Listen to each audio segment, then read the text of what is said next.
He's barely fat. Sorry, Gigi. Do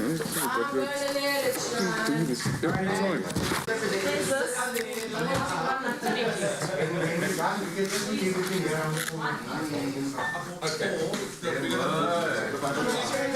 Oops, I feel like I have no idea. Morning, how you lad? How's it going, bro? Oh, buddy, me too, dude. What happens if load shedding actually happens? Like for 1 minute. That would be fun, though. That would be fun.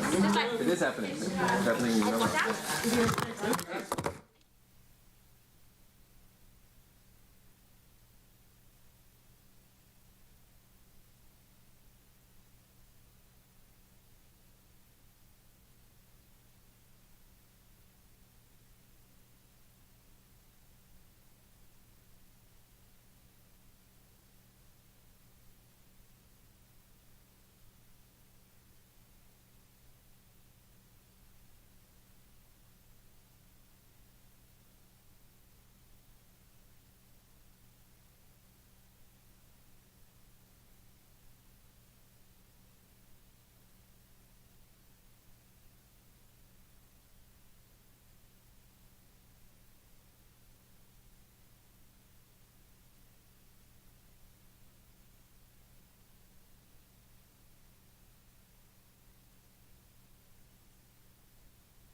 Step into the day with the dawn ringing in my ears. Oh, well, I tune to my TV show.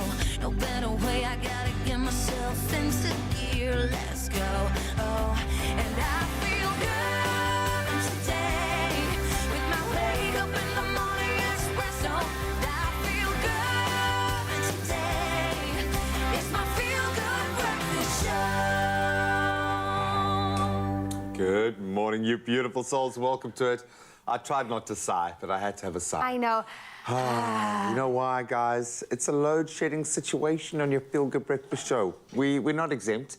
Nope. It's happening to everybody, and it's happening here. There's nothing worse than when you start to make supper, you start to make breakfast, you start something new, and boom, the lights are out, the stove is off, the food is cold. What are you going to do? Well, Chef Kim is here to sort you out, don't worry, with some no-cook, no-power solutions for dinner tonight. You know what? We got you sorted. Normally we start with a dance, and I actually wanted to start with a song. Okay. This little light of mine, we gonna let it shine. Because it Hopefully. is, yes, it's all about load shedding. And if cooking in the dark is not on the cards, then how about some takeouts? Well, Uncle Tabiso visited the newly launched KFC pop-up store in Canal Walk to find out which finger-licking new recipes are available. And again, we apologize in advance for making you this hungry so early. You don't understand. So you get the limited edition dunked sauce. I actually you caught there. I myself saw you drinking it. Okay, out the No. bottle. Actually drinking the sauce. It is insane. All right, then, seeing as we're going to be out and about, Riley's going to be paying game stores a visit to find out what the best essentials are for this load-shedding winter that we are experiencing. They got you covered. Don't worry. We're all right. Speaking about Ral, it's time to say good morning to the light of our lives, Mr. De Mornay. Good morning. We're twinning this morning. Mzansi, what's happening? Good morning, you beautiful souls. Thank you for joining us this morning as we get to celebrate another day of life, another day of opportunity. Take that all in. Yes, that's the magic that we're going to be using today. And hopefully it's some of the magic that we don't need, and hopefully the lights stay on as well. And that's what we're talking about this morning on social media. We want to find out from you, when the lights do go out, what are your tips and tricks to keep going? And we're wanting you to share your hacks and anything else that you are using to keep you going through the load shedding. And don't forget to come through on our voice note section of the show, which is used on WhatsApp right now. And that's 063-408-8863. Don't forget to use the hashtag Expresso Show, because we are dying to hear from you. If there's anything we can add to our show, any tips that you have, and maybe we can share with the rest of Mzansi on how you keeping on going on when the lights are not on. All right. So hopefully that doesn't happen this morning, but we got you covered for the next 3 hours. And standing by for official duties right now is the beautiful Jamie Lee Dumberg. Thank you so much, Mr. De Mornay. Starting with those news headlines on the national front, one person has died in another shooting in a tavern. Now, this time in the early hours of yesterday morning at the Monaco Tavern in Mamelodi, Pretoria. Last weekend, 22 people died in attacks on 3 taverns, 16 at a tavern in Soweto, and the other at taverns in Katlehong on the East Rand, and 1 just outside Pietermaritzburg. This 4th attack brings the death toll to 23. Now, 3 armed suspects wearing balaclavas entered the tavern in Mamelodi and shot at the victim. Police are still investigating. Then the Nelson Mandela Foundation says this year's theme for International Nelson Mandela Day will focus on food security. Unveiling the program, the CEO of the foundation, Selo Hatang, called on people around the world to spend time doing good on the 18th of July. Hatang added, and I quote, "He may be gone, but he's not forgotten." Since the International Nelson Mandela Day was launched, more than 100 countries observe and celebrate the day, and the United Nations will again be part of the celebrations. Now looking to news on the international front, the UN Security Council has reached an agreement to extend a key aid delivery program from Turkey to rebel-held Syrian territories. Now, the UN Security Council first approved the aid scheme in 2014. The aid scheme's mandate expired on Sunday, and 2 Security Council members with veto rights, Russia and the US, had failed to agree on the details of extension. However, the Council ultimately agreed to Russia's plan of extending the program for 6 months. The aid serves as a lifeline for some 2.4 million people in Syria. Then staying on the international front, the Jerusalem Declaration of the U.S.-Israel Strategic Partnership will be a centerpiece of U.S. President Joe Biden's visit to Israel from today through until Friday. The agreement includes a joint stance against Iran's nuclear program and regional aggression, with both countries saying they will use all elements of national power to ensure Iran never attains a nuclear weapon. In addition, Biden will reaffirm his commitment to Israel's security, including its qualitative military edge and ability to defend itself by itself.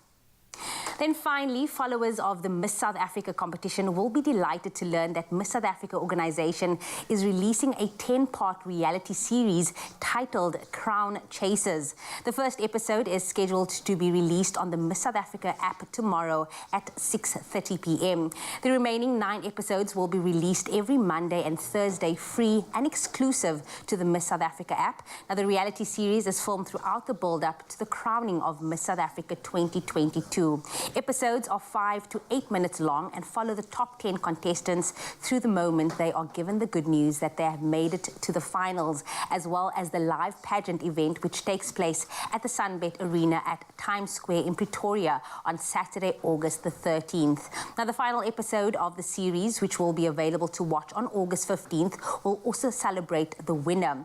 This includes her personal journey to becoming Miss South Africa. Now, our viewers can download the app from the Apple App Store of Google Play Store, and Miss South Africa 2022 will take home prizes as well as sponsorships worth more than 3 million rand. That being said, that is where I leave your 6 o'clock news headlines. We will be back on the top of the hour with more. But right now, it's time to have a first look at the sports. Here's Graham.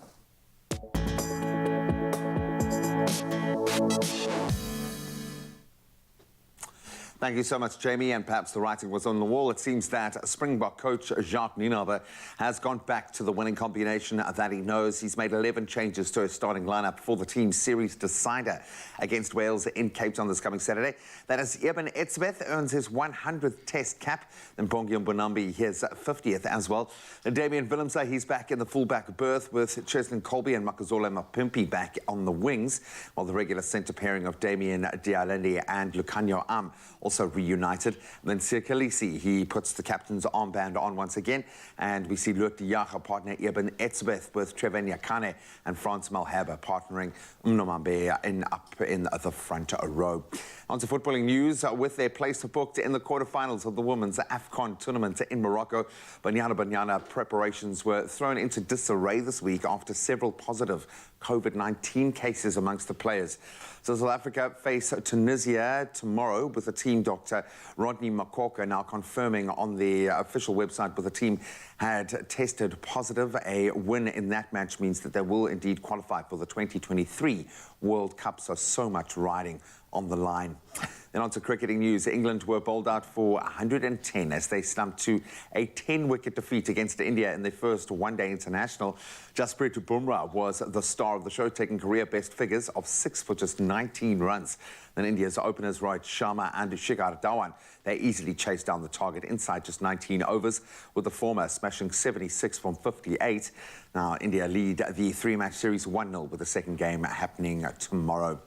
Then on to Formula One news. Michael Masi, who was removed as Formula One race director over his management of the season-ending Abu Dhabi Grand Prix last year, has now officially left the FIA. The governing body said that Masi decided to leave the FIA and relocate to Australia to be closer to his family and take on new challenges. He was heavily criticised for the sequence of events that led to Max Verstappen passing Lewis Hamilton to deprive the Briton of a record 8th world title. Well, that's where we leave our headlines for this hour at least. We'll touch on them again at 7. Right now, though, let's set the tone for the day with the weather in your neck of the woods. Yo,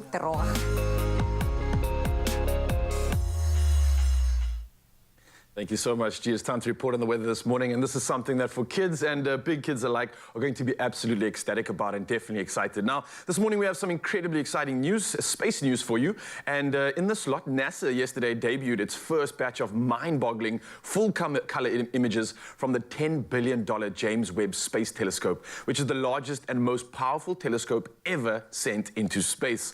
Now, the long-awaited images reveal the deepest, most remote stretches of the universe never seen before, and an active star formation, an exoplanet, and the deepest image of the universe ever taken. Now, these are among these images. Now, the telescope is stationed in a gravitationally stable orbit more than 16 million kilometers from Earth.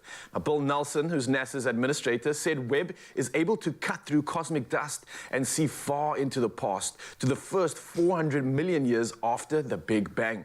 Now, he says the following, and quotes, "We're going back to about 13.5 billion years, and since we know the universe is some 13.8 billion years old, we're going back almost to the beginning," unquote. Now, he said this and added that every image is a new discovery, and each will give humanity a view of the universe that they've never seen before. Oh, absolutely incredibly exciting stuff indeed, and we look forward to seeing some more of these images and looking back in time. Well, for now though, from our space news, we head over to our sunrise views, and we're turning our attention to this absolutely stunning tropical shot sent in by Carl LaRue out in Durban. I mean, look at that orange sky glittering above the still waters. What a shot indeed.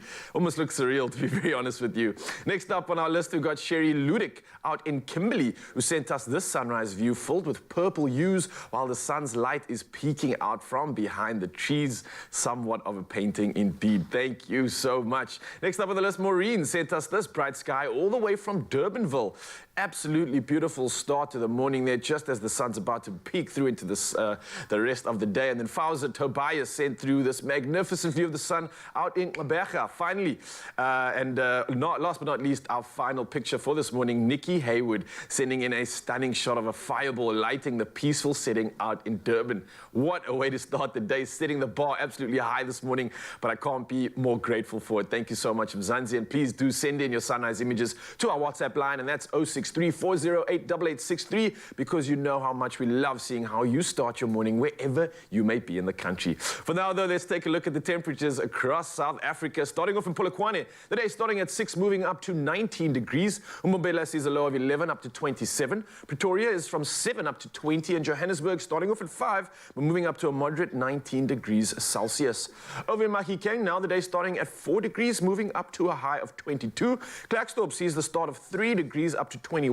Kimberley, very similar conditions, a chillier start of 4 degrees up to 22. But Bloemfontein coming through with a chill, -1 degrees to start the day, moving up to a high of 20 degrees Celsius.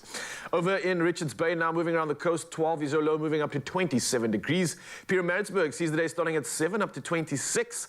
Durban, 14 being your low, up to 24. No rain expected. And sunny skies in Mthatha, starting the day at 6 up to a high of 24 degrees Celsius. Moving over to East London now, where the sunny skies continue, 11 being your low, up to 24 degrees. Cradock sees a low of 1 up to 23. Becha, a warmer start of 11 degrees up to 19. And George sees the day starting at 10 degrees up to a moderate high of only 18 degrees Celsius. Further on the coast now and over to the mother city, your day starting at 13 up to 16 degrees with some rainfall expected in your side of the world. Worcester, less rain, possibly just some drizzle, started of 8 degrees up to 18. Sutherland, 1 degree up to 15. And Uppington, last but not least, sunny skies expected. 4 degrees is your low, up to a high of 26. Beautiful, beautiful images once again, Mzansi. Those were incredible sunrise shots. Keep sending them through. We love putting a smile on everybody's face. That's the entire world, exactly, because we're streaming all over. So keep bringing it on, and let's catch up with the rest of the team right now, see what else is happening. I know it's going to be difficult with Raul and I looking identical today to tell us apart. You know, especially when the lights go out, you're going to be like, our body's going to feel exactly the same. I'll feel the air. No, you'll be like, it's the same person. It must be. But that begs the question, what do you do when the lights go out? Maybe that's one option, you know? We are all about coming up with ingenious ideas this morning, so we want your tips, please. Have you come up with any life hacks for when load shedding hits, and it hits hard, man? Can you pour a drink in the dark? I could. With your eyes, if I blindfolded you, could you do I this? probably could. But luckily for us, we do have that amazing Chef Clem here to answer all of your kitchen conundrums when it comes to load shedding. How do you make use of food? Just exciting recipes you can try out headlamp. with a culinary hotline. Bling, it's coming. Ding, ding, ding! Just a few, don't go anywhere. Oh, here we go. Thank you. Enjoy. Only you can make my day.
Yes, you beautiful souls, welcome back. It's another installment of the Culinary Hotline Bling. Ching, ching, oh no! Clem, what's happening? I came prepared. I came prepared. I'm ready for this. I like this. I like this. You got this? I got you as well. You got There me as go. well? I got All right, you. let's just, I got you got my headlamp on? Clem, we didn't put batteries in this one. No, I did, man. Oh, no. Oh, there we go. Lights are back. Clearly, All right. you figured out what's happening this morning. This morning, we are sharing some load-shedding cooking hacks so that you don't get caught in a pickle like Clem and I were in just now. So don't worry, Mzansi, if you've got any questions for Chef Clem on all things in the kitchen or need any help getting out of the sticky foodie situations, then we got you covered right now, especially if it involves a lack of power, which is what a lot of us are finding ourselves in when it comes to the current situation. I don't know, it's not a pandemic, right? But it's starting to feel like it's had so much impact it's having on really people. is. It's causing chaos, and that is why, Mzansi, we are asking you to come through and assist us this morning and come through on the WhatsApp line. That's 063-408-8863. And if you have any extra kitchen hacks to keep the cooking on while the power's off, then come through right now. But, of course, Chef Clem is here to assist us. And earlier this week, we asked you what your cooking hacks during load shedding were. And here are some of what you had to say. Let's check this out. All right. So we've got Sandra first up. Cooking my meals and putting my pots on a Wonderbag. It helps keep the meals hot for long, long, long. One good investment during load shedding. I like that. Have you used that before? Absolutely. And I think they're amazing. Yeah? And it's kind of like making me realize how long we've been doing this load shedding thing. Because about almost 10 years ago, Wonderbags became so popular. Yes. Because of the fact that you could start cooking something, pop it in the Wonderbag, and it'll Yeah. continue cooking for like hours. I would see it on like camps and stuff because Yes. a lot of the time you don't have power in a camp situation and you can seek inspiration from that. I would see guys just cook the pot up for like a couple of minutes and then they just leave it for the rest of the day. By the evening, it's ready to go. I was like blown away by this, but it's so efficient. Really, really. I love it. I love this tip. So Geraldine, Leslie, thank you so much for that. We absolutely love that. We've got another one here. Sorry, it says, I have a complete meal using a gas stove. Crazy cooking experience with load shedding. I've been trying this. I think gas hobs are taking over right now. Taking over. It's really a great hack for anybody that's caught in a situation, but it doesn't help you when it comes to the oven situation, which is quite a tricky one. But I mean, you can still make a plan, right, with the gas. Look, if you want to be baking a cake in the middle of load shedding, good for you. But I mean, like, if you've got other priorities, we can do it. We can definitely try. You know how some of us forget that we have those last-minute instances, so we might have to. Look, we've got another one here. I see everybody's coming through some good ideas. Albany Dyer says, before the power goes off, I cook everything as early as possible and then transfer the boiling pot to the Wonderbag. Close it tightly and then Wonderbag. stand for hours in the recipe book. I like this. Very smart. So the Wonderbag is definitely a kitchen hack when it comes to load shedding, right? Also, good morning, Albany. Albany is one of our biggest fans. So good morning, Albany. Thank you for that. The Wonderbag is coming through for the win, and I absolutely love it. And if I'm not mistaken, I think it is a South African invention. I hope so, because it has mean, that ingenuity of our people, yeah. Yes, I love it.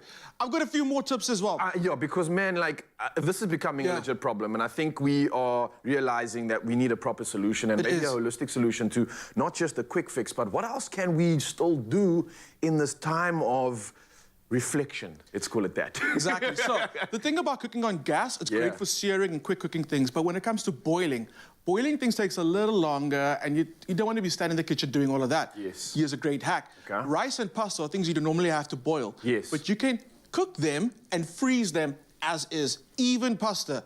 So you can buy frozen rice, which I love from Woolies, but we've got a little supply of frozen rice. And it's actually quite nice when you do pop them into little individual bags, so you don't have to then try and like divide things when the power's out. And this will reheat literally. You could actually cook your sauce, just add this to it, or pop it in the microwave for 30 seconds before the lights go out. 30 seconds, and you're done. And that saves a lot of time. 30 seconds versus boiling rice for about 20 minutes to get it cooked. And also, I like the fact that you efficiently are saving electricity at the same time and saving money, essentially, because you're cooking everything at once. You've got batches that helps with meal prep, which is always important for anybody like looking after their diet, counting calories. So at the same time, I like this because you kind of like portioned it off. So here's Monday's rice, I got Tuesdays, I got Thursdays. It's kind of like a cool little That's a very baby portion size. Let's be honest. Like but I mean, you'll portion it at home. You get what I'm going with. Need.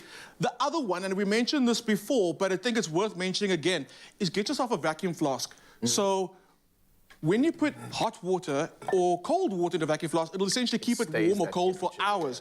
So, Nicole, I'm actually going to pour straight in here because I don't want another glass. Nicole boiled this about 4 o'clock this morning, And really can steaming you see the in steam? here. Can you see the steam? Okay. It's still hot.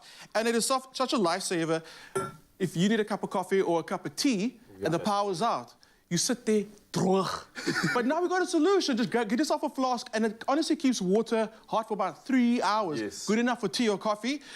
I've got another one. This is just essential, I'm just thinking, because there's certain people that need a coffee, or need a tea in the morning before they start the day. So this is probably something that's going to be essential for you, right? So get a Before we flask. into that, I just got, obviously everybody's coming through with some great ideas. Please. Ubaid's just sent a WhatsApp. I want to listen to this one first, just before we crack into the rest of your tips. So let's hear what he has to say. Hopefully he's got some tips for us, or she actually. Let's find out. Hi guys, yes. If it's during the day, I just get in my car and I go to Kenilworth Centre. They always have electricity there. So I can have a cuppa or I can have a meal, depending the time of day. At night, yeah, it's a different scenario. I hate the 8 o'clock stretch from 8 till 10 because there's no way I can go to bed. We normally get in our car and we either go to the garage and go and sit, have a cup of coffee there, or just chill and listen to the music. All right, Ubaid, I love that. Thank you so much. Out of it. I like that. Yo, causing, like, hey, load shedding, what does that mean? Adventure time. I love that. That is such a cool association with load shedding. It's like, okay, cool, where are we going to next? We got another one coming through. I don't know who this one is from exactly. Let's find out who it is and what they have to share with us right now. We just lay in bed and watch on our phones when it's load shedding. Okay, it seems like, I think she said we on our phone, maybe, load shedding. I think, but hopefully not just playing games, but using it constructively. So checking out some recipes and hacks from us as well online. Let me take that one and just shoot forward to another tip. Yeah. So the most important thing is actually being ahead of the load shedding, so know when the power's going to go out. Especially to avoid that graveyard shift, that 8 to 10, like absolutely. That's what she was speaking about now, yeah. And then charge your phone. Charge your power bank, charge your laptop, whatever device you know you could be potentially be using, charge it. Charge your rechargeable torches, because, I mean, you often do forget that these things need to be recharged. I literally did this last night. Did you? You know what came through crazy enough? Not necessarily a kitchen hack, but I found a ring light and a power bank. And you just shot some selfies there and video. Shot some selfies. But it gave you light. But literally, the ring light gives you a lot of light. That you can change the color on some of them as well. So like, okay, mood lighting. Cool. Yeah. Why are people getting romantic during load shedding? I love that. I love it. Look, never mind. Oh, I was also going to say, we were talking about like... No, let's not. Okay, so back to another one. Okay, I like doing these little baggies, and I keep them in a specific place in the kitchen. It's got a lighter, it's got little candles, and it's got some plasters in there. Emergency pack. And I'm talking about the plasters from experience. Exactly. Or putting your hand in a drawer and nick yourself. Keep that in one place so when the lights go out, if you're not prepared, you know exactly where to find it. Obviously, we spoke about gas. Get the gas. Start cooking on gas. We've got more to come. This is only part 1 of 4. Oh, I can't wait. Send your voice notes through. It's going to be amazing. Send it through. We're going to be the light of your life this morning. We're going to be the light of your life, and we're going to be serving you everything when it comes to cooking during load shedding. So if you have any culinary conundrums or want to share your load shedding tips, then join us in on the conversation and the discussion by sending your voice notes to our WhatsApp line. That's 063-408-8863, because we'd love to share your tips and also divulge on all the other hacks in the kitchen. We'll see you in just a bit.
Your generosity can ignite a love for reading amongst our youth. Share your homegrown story. See Cadbury Story Edition packs. There's a glass and a half in everyone.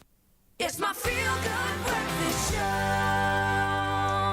Welcome back. Thank you so much for joining us on this beautiful Wednesday morning. Let's see if we can inspire you just a little bit more. Now, in the iconic words of the late Nelson Mandela, education is the most powerful weapon which you can use to change the world.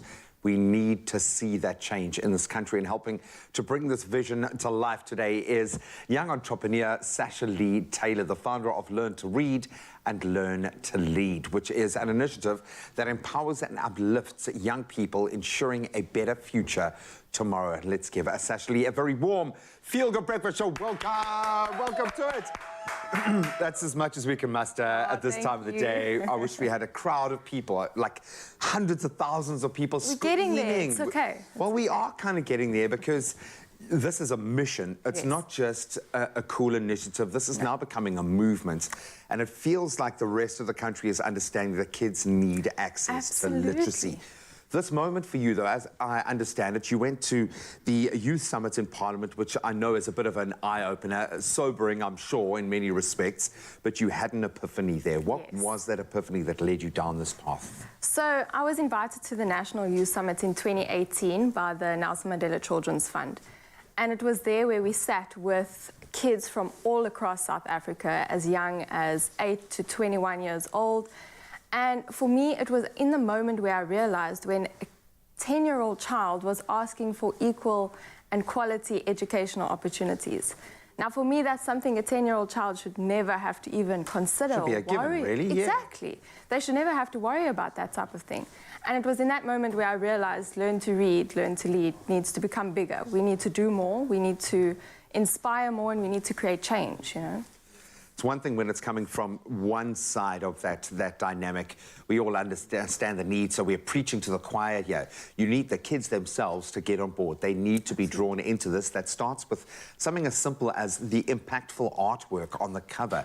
This is your little baby that you're releasing into the world. You want it to look amazing. You want it to feel amazing. For those children, they must be transported. How did you go about the artwork itself to make sure that that was inclusive and kind of attracted the Rainbow Nation? So I must say, I have no talent in drawing. So I did lean on my sister to help me with the illustrations. Oh, I love it. So we came about with Local is Lacquer. So we wanted to create a very South African setting within the book throughout both books. And that's why, you know, if you go through the books and the illustrations, you'll be able to see that it's set within the South African setting, and it's colorful, it captivates the kids. And with the storyline, I mean, the storyline is from a little alien that comes from out of space and lands in South Africa. So we try to really captivate the kids with the story, with the illustrations, the colorful artwork, all of it. And I read a lot of kids' books. I've got 2 young children, so I understand there is so much that goes into it, and there's almost something about the added challenge of making something simple enough that a child can absorb it and connect. Absolutely. But there are very deep meanings, and obviously this is effective and you're wanting to empower and educate. How do you do that through the book? So I think it's important to remember each book, so I say each book because we have 2 books. We have a 3rd coming out. Yay. The storyline in the beginning of each book focuses on very important social issues. So, for example, the first book is where the little alien, who's the main character, lands in South Africa, and he has to find his way around, and he navigates how to learn to read. And the second book is about, you know, teaching children how to handle with bullying, how to go through all of those aspects. And then at the back of the book is where the educational part comes in, where there's a lot of repetition for the sentence building, for the words, and, you know, children can actually trace the letters of the alphabet, and that's how we, you know, captivate them with the learning side at the end of the book. And it'll keep it interesting for the parents as well. And there's obviously a tipping of the hat to the greatest of them all, Tata, in the form of one of the lead characters, which I absolutely love. I love this. Thank you so much for being a part of this rewriting of the narrative and making literature accessible to more. I think that is probably one of the most shocking indictments in South Africa at the moment, is our low literacy rates. And when more people are able to embrace these stories and see themselves represented, you are hitting the mark. So thank you so much. It's actually doing something really special this morning, and we're going to bring a little bit of that magic into your home. Hopefully, we are running a very exciting competition in which you could win one of 3 sets of books from Learn to Read, Learn to Lead. And all you need to do is answer the following question. What was your favorite childhood book? That's an interesting one. Now enter by answering the competition form on our Facebook or our Twitter pages. You can find it there, really simple, and you could win. It's easy as that, and the competition closes at midday today. So please get on it as quickly as possible. Terms and conditions can be found on expressoshow.com. And speaking of learning, we've got a little bit of a challenge coming your way. Myself and Jamie are going to be putting our parental skills to the ultimate test. I can't wait for that. I can't wait. I'm going to learn a lot in the process, but obviously while we learn to lead, we can also learn a new skill or two in the kitchen. Now, it's Christmas in July here on Expresso as we search for South Africa's best baking duo. Now, you and your friend, your best friend actually, stand a chance to win the grand prize worth 50,000 Rand, and that's with Golden Cloud and Beacon. Now, of course, the entries have been coming in fast, and we're about to look at some of those entries. Some of the entries, though, that unfortunately didn't make it, all right? But you are still about to receive a Golden Cloud and Beacon hamper for these incredible entries. So, yes, we are still celebrating and we are still making winners. Yes, everyone's winners here on your Feel Good Breakfast Show. Now, the first one is Thisha Tembi Matau, who wrote, "Me and my best Miss T-Coms are such an amazing best friend duo for the show. We created a delicious chocolate cake using the Golden Cloud cake mix. We also added Beacon jelly tots for some nice flavor and heavenly milk chocolate. I really enjoyed baking and being creative with some baking skills. 2 is better than 1. And of course, she used that hashtag Golden Baker Search. Nailed it. I think with some of the stuff that you get in this hamper, you're absolutely going to love it. Let's check it out. I mean, I'm seeing a lot of cupcake mixes. I'm seeing this awesome bag here. This obviously is used for styling out our... I know Zoe would know what this is. It's a silicone decorator, so if you want to decorate muffins, decorating the cupcakes, this is primo stuff right here. What else you got in there, Jamie? I think you actually need this because the last time when you tried to decorate anything, you say. So you have some beautiful mixes for you. You also got this cool little apron. Ooh. What does it say on there? Cute as? Cute as cupcake. That's very cool. Everyone's going to be a winner on the show as well. I can imagine, and I'm sure everybody's going to love this because it's the inspiration that we all want to get our baking skills on. Now, listen to this. Our next entry, this one's from Karen Potts, who came through via our WhatsApp line. Now, she sent us a picture of a mini dessert spread using the Golden Cloud and Beacon products, and she wrote the following. Now, she says, "I love to bake with my husband, Timothy Potts. We spend time together baking for our little ones, and we all have a sweet tooth." Look at all that baking going on below them there. Couples that bake together, stay together. I've heard this before. This is a fact. It's facts. I mean, you're still together and you bake together. Okay, the other one that also came through is Radhika Hansraj, who entered with her grandson, also via WhatsApp, and she wrote this. She said, "We chose to enter together because we love baking and creating simple but also delicious treats for our family as well as our friends. It gives us immense pleasure and gratitude as a team to see the look of joy on the faces of our loved ones for the appreciation of our love for baking. Teamwork is magical, like Beacon and Golden Cloud." We couldn't have said it better. Look, did you see that creation? I know. It's so pretty. Coming through like a scarf of some sort. That was insane. It's called aesthetically pleasing. That's what I learned. Aesthetically. All right, I clearly need to practice. But look, Nzansi, we are loving the creativity. And to reward the brilliant entries so far, we are giving each of you a cupcake hamper for your efforts. And you absolutely deserve it. Not just on those comments, but obviously the fact that you are getting your baking on and doing it in such a special way. I absolutely love seeing this. Absolutely. Now, remember, you and your best friend still stand a chance to be our next finalist duo. Now, tune in on Friday, this Friday, to find out how and maybe if it is you. Don't forget to enter. And if you're looking on how to enter, it is super easy. Here's how. Christmas comes early on Expresso as Golden Cloud and Beacon search for South Africa's best friends baking duo. You and a friend stand a chance to win the grand prize worth 50,000 Rand in the ultimate Christmas in July bake-off.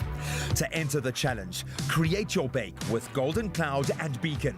Share your photo of the bake on the Golden Baker Search Christmas in July edition competition post on the Expresso Facebook or Twitter pages, or WhatsApp line on 063-814-2300 using hashtag Golden Baker Search. And tell us why you are SA's best baking duo and why you think your creation is the best. You could be one of the 5 finalists competing live on Expresso for the grand prize worth 50,000 Rand. The winning duo to be crowned live on Expresso this July. Brought to you by Golden Cloud and Beacon. Entries close on the 17th of July. Details and T's and C's can be found on expressoshow.com.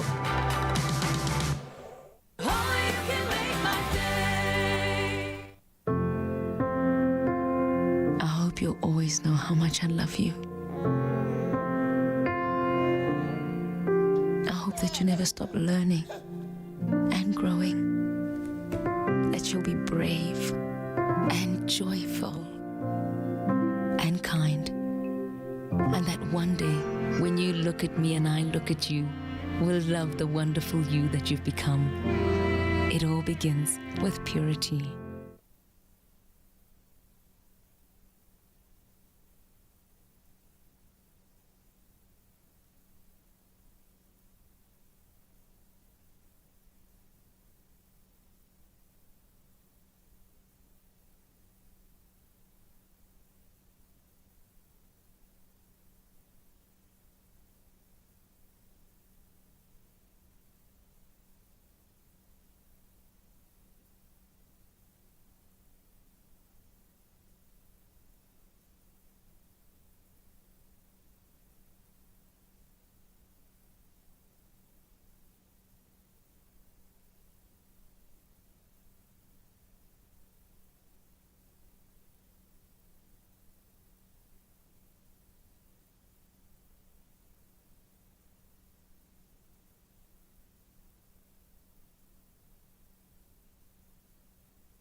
You can rest easy knowing someone's always watching out for you. Everflu C Immune Booster. We've got you covered.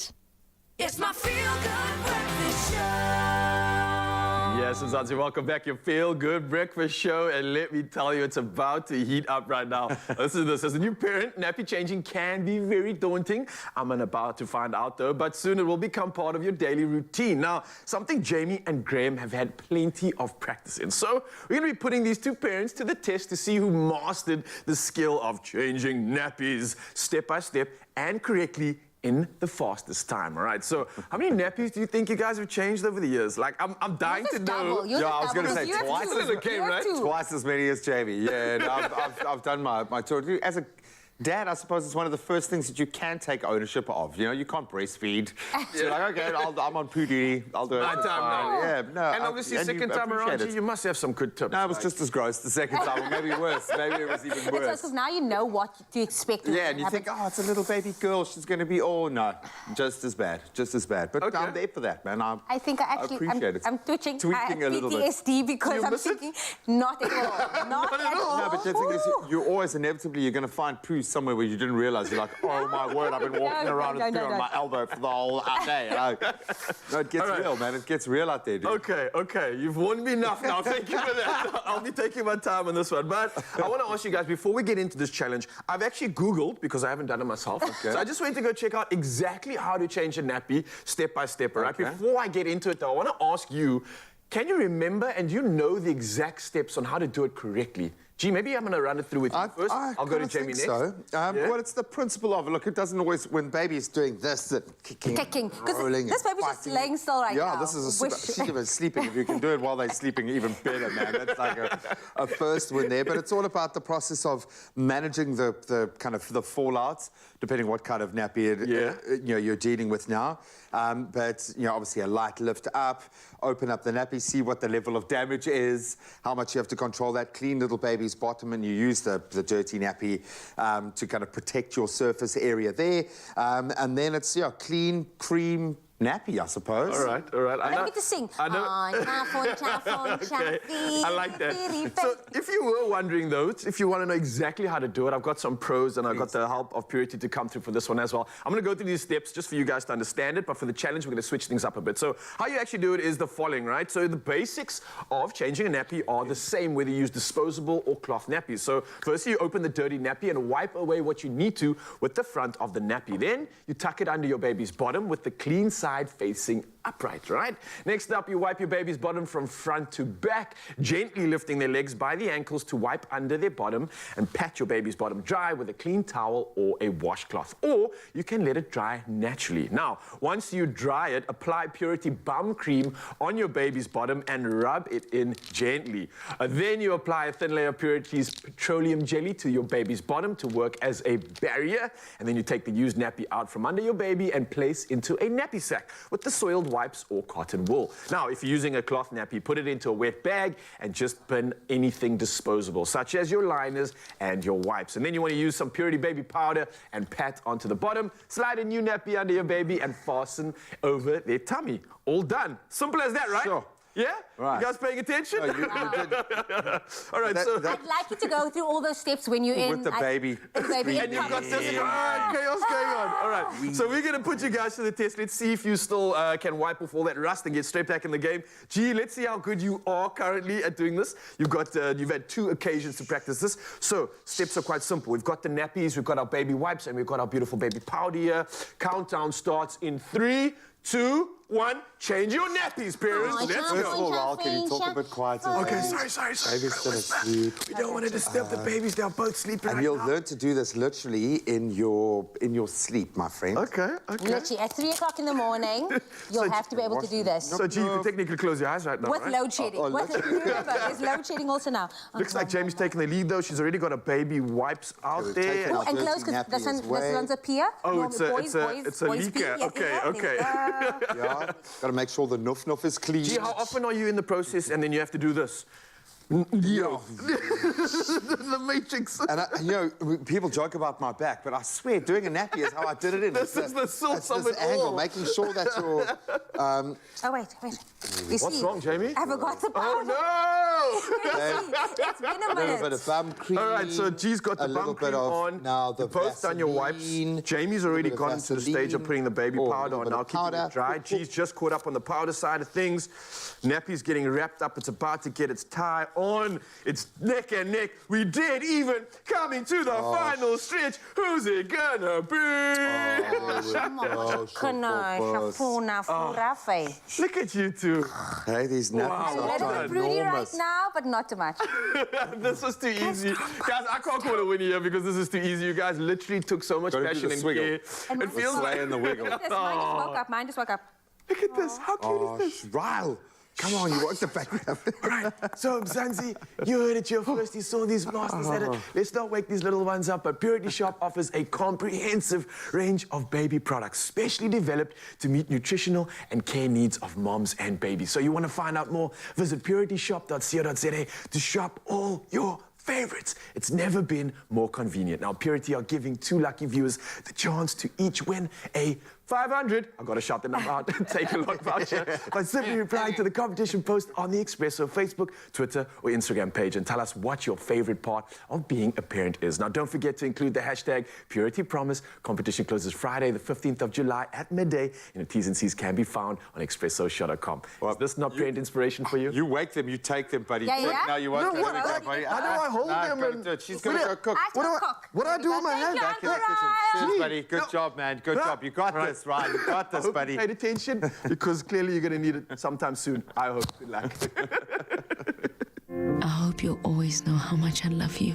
I hope that you never stop learning and growing.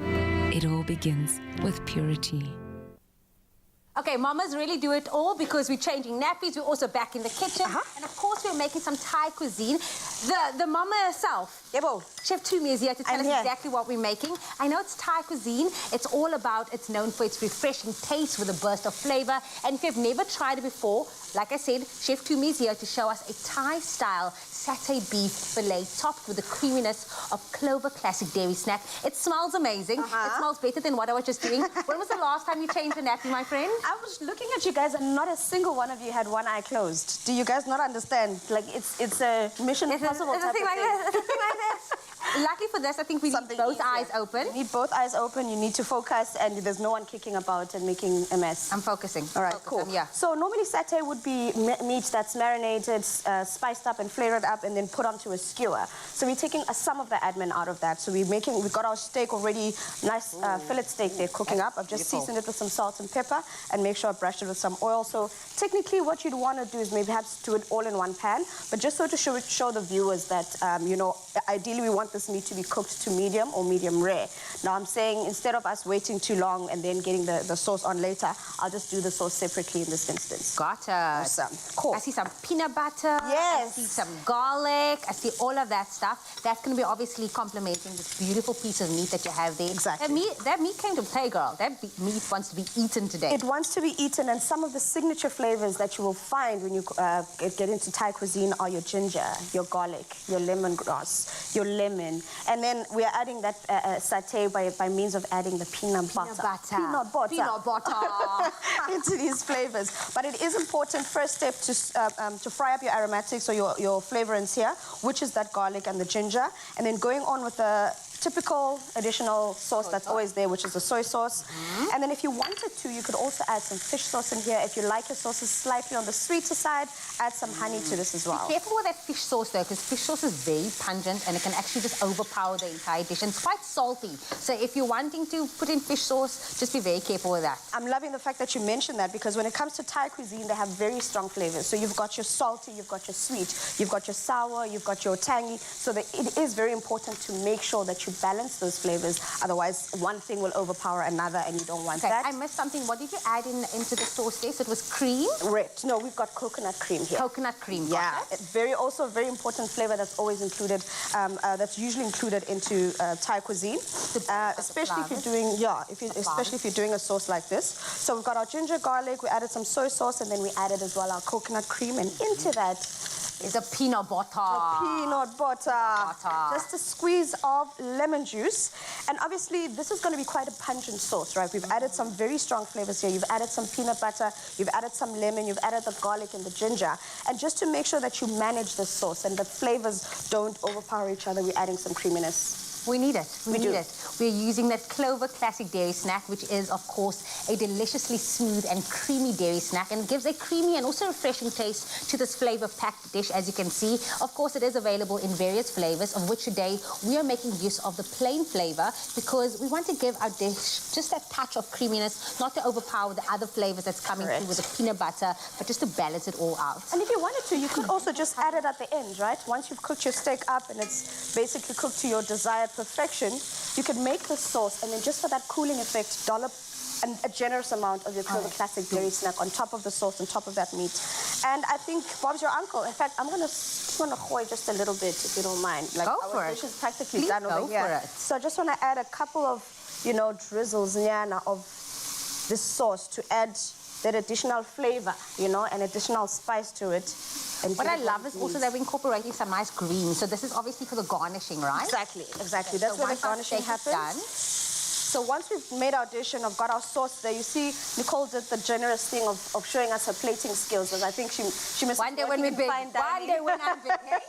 She misses working in fine dining. So plate it up however you want. Serve it with the salad. Serve it just by itself. Serve it with these delicious herbs. And that's it. Deliciousness. Do you know what I would add to this? Is some like nice rice noodles, or just like some form of noodles or something. Just I think that would also balance the flavors quite nice.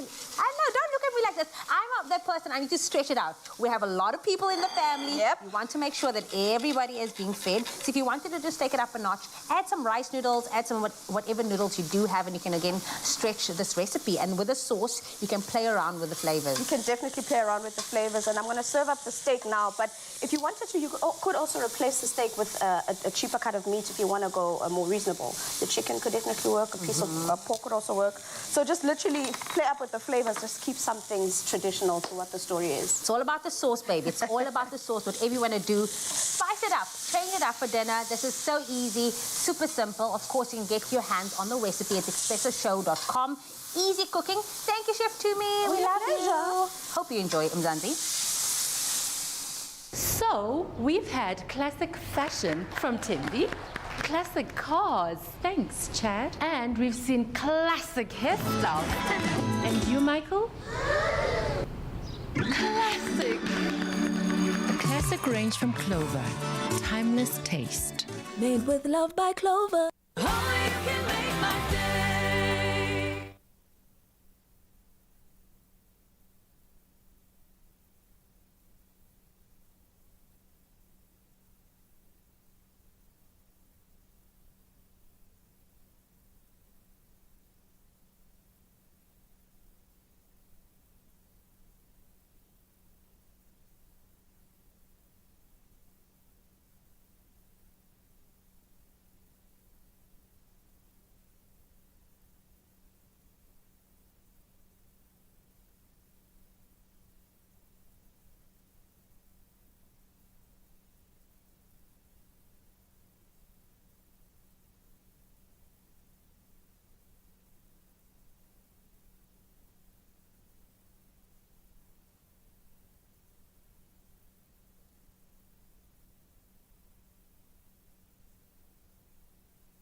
It's my feel-good breakfast show. Welcome back. It's time to kick this into another gear. I think we are joined this morning by three incredibly talented brothers, Reno, Jeff, and David Lee Harika, who have a passion for music and formed the band 1925 in 2011, okay? They didn't travel through time, but they're going to take you on a journey today. So back in 2016, they composed the theme song for the Afrikaans movie Eintlik Nogal Baie, and in 2018 were nominated to feature in the Grootste Afrikaanse Songs Volume 2, and with good reason. The song went on to become #1 on South African charts, and of course the film has since been distributed worldwide, with the band also composing the Spanish version of the song. I don't know if we're going to hear that this morning, but let's get a little taste of the track. Waar is jy? Wonder, waar is jy? Ek weet nie hoe ek hier gekom het nie. Waar is jy? Wonder, waar is jy? Jou liefde is die aand se sterre, weggebere. Ek is lief vir jou, Ellie. Ladies and gentlemen, please put your hands together for the boys. They are here at the band 1925. Yeah. Studio. Brothers, welcome to it. And the other gents are also here. Please can we get a bow from the other guys? Because, okay, I know they're not officially part of the family, but, you know, it's awesome that you guys are a family and you're getting to do this together. Or is it awesome? Or is it a real challenge? Rio, maybe I can start with you. What's the vibe working with family? Because there's got to be a chemistry, which is awesome, but you guys know each other maybe a little too well? Yeah. I mean, like you say, you know, it's so awesome to be a family and brothers especially working together. And but it's got its ups and downs, fightings, you know, and not agreeing about stuff, but working together really well. And you got to work hard. Make no mistake, this industry is a machine and it'll chew you up and it'll spit you out. So being able to rely on your brothers, I would imagine that's a strength that you just can't buy.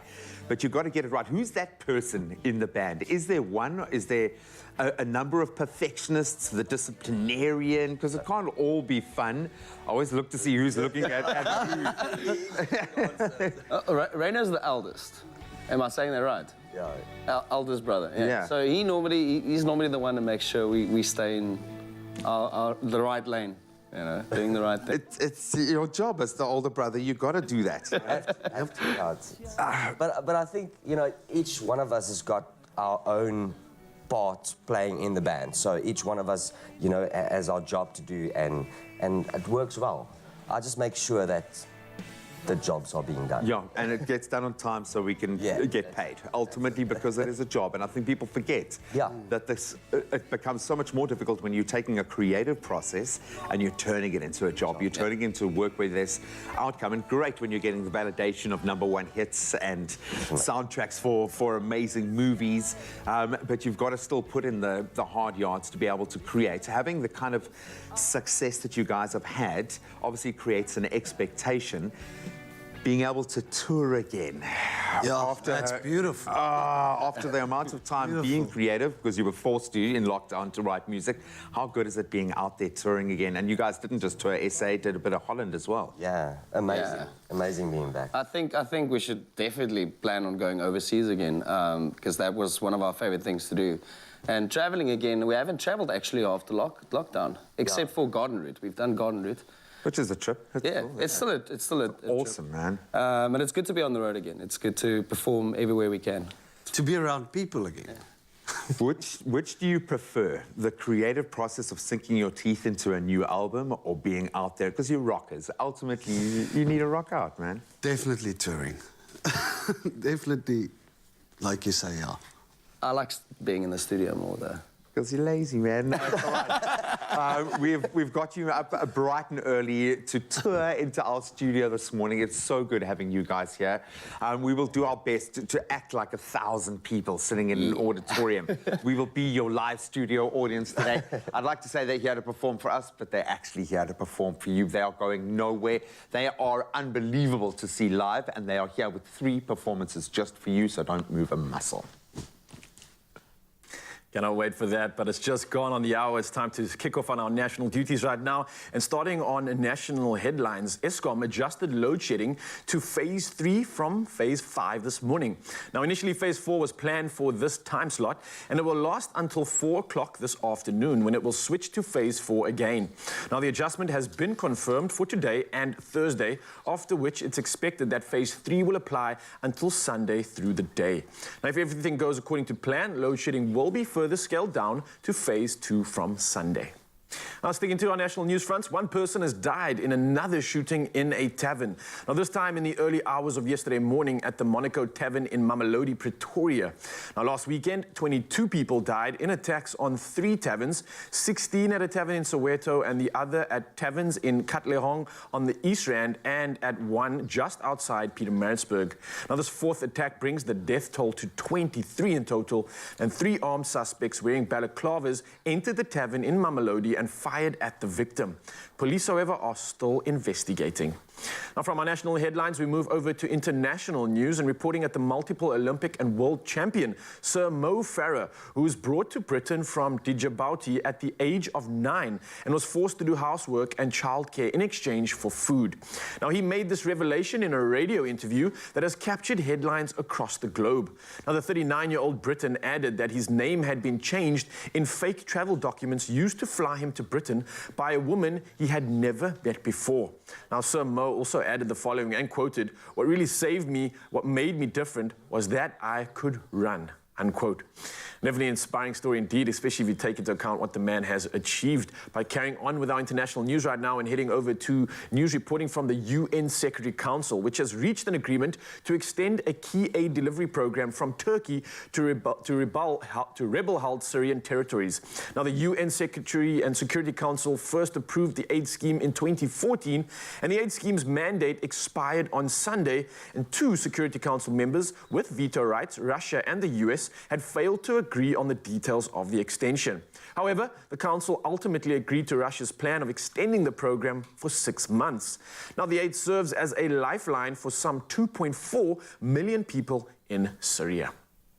Now, sticking to our international news, somewhat of a lighter note now, world-renowned British primatologist Dame Jane Goodall, aged 88, now has a Barbie doll in her likeness, fulfilling a long-time wish of her having her own doll to inspire young girls. Now, before her, there has been British vaccinologist Dame Sarah Gilbert, who helped lead the development of the Oxford AstraZeneca, a COVID virus vaccine, as well as South Africa's sensational singing star Lyra, who made history by becoming the first African woman to have a Barbie doll made in her image.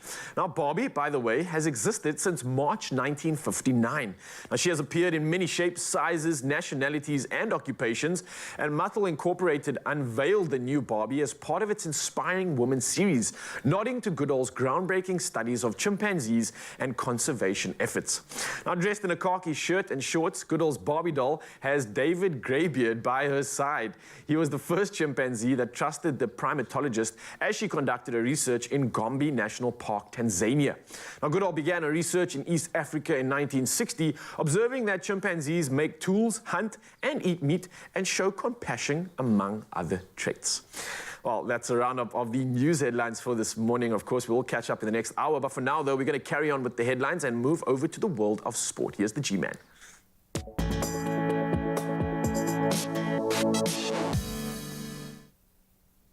Thanks so much, Raul. As expected, Springbok coach Jacques Nienaber has rung the changes, 11 in fact, to his starting lineup for the team's series decider against Wales in Cape Town this coming Saturday, as Eben Etzebeth earns his 100th test cap and Bongi Mbonambi his 50th. So Damian Willemse starts at fullback with Cheslin Colby and Makazole Mapimpi back on the wings. Then the regular centre pairing of Damian de Lendi and Lucanio Am are reunited. Sia Khaleesi dons the captain's armband, and that'll see Alert Yacha partner with Eben Etzebeth again, with Trevor Nyakane and Frans Malherbe partnering Mbonambi in the front row. They're not the best news on the footballing front, with their place booked in the quarterfinals of the women's AFCON tournament in Morocco. Banyana's preparations were thrown into disarray this week after several positive COVID-19 cases amongst the players. So South Africa will face Tunisia tomorrow, with the team Dr. Rodney Makoko now confirming that an official with the team had tested positive. A win in that match means that they will qualify for the 2023 World Cup, a massive step forward. Then on to cricket, and England were bowled out for 110 as they slumped to a 10-wicket defeat against India. That was in their first one-day international. Jasprit Bumrah was the star of the show, taking, in fact, career-best figures of 6 for just 19 runs. Incredible. And India's openers Rohit Sharma and Shikhar Dhawan easily chasing down the target inside just 19 overs, with the former smashing 76 from 58. So India now lead the 3-match series 1-0, with the second game happening tomorrow. Then finally on to Formula One news. Michael Massey, who was removed as Formula One race director over the management of the season-ending Abu Dhabi Grand Prix, that was last year, has now left the FIA. Governing body said that Massey decided to leave the FIA and relocate to Australia to be closer to family and take on new challenges. He was heavily criticised apologised for the sequence of events that led to Max Verstappen passing Lewis Hamilton to deprive the Briton of what would have been a record 8th world title. That's where we leave our sport for now. We'll touch on those headlines again at 8 o'clock. Now the roads are starting to wake up. Let's bring you the latest on the traffic front.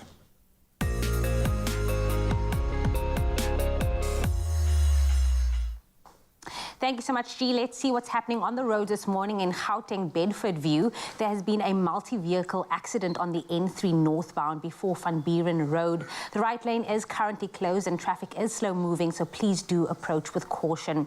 Then bring it back to the Western Cape Langa on the N2 inbound. There is a stationary vehicle after Jake's Gerwel Drive obstructing the right lane, so please do keep a lookout for this. And then in KZN in the Beria area, there's also a stationary vehicle on the N2 northbound after Solomon Mashlango Drive obstructing the right lane, so please allow for extra travel time this morning. And that is where I leave your traffic. It's time now to have another look at what's happening on the weather front.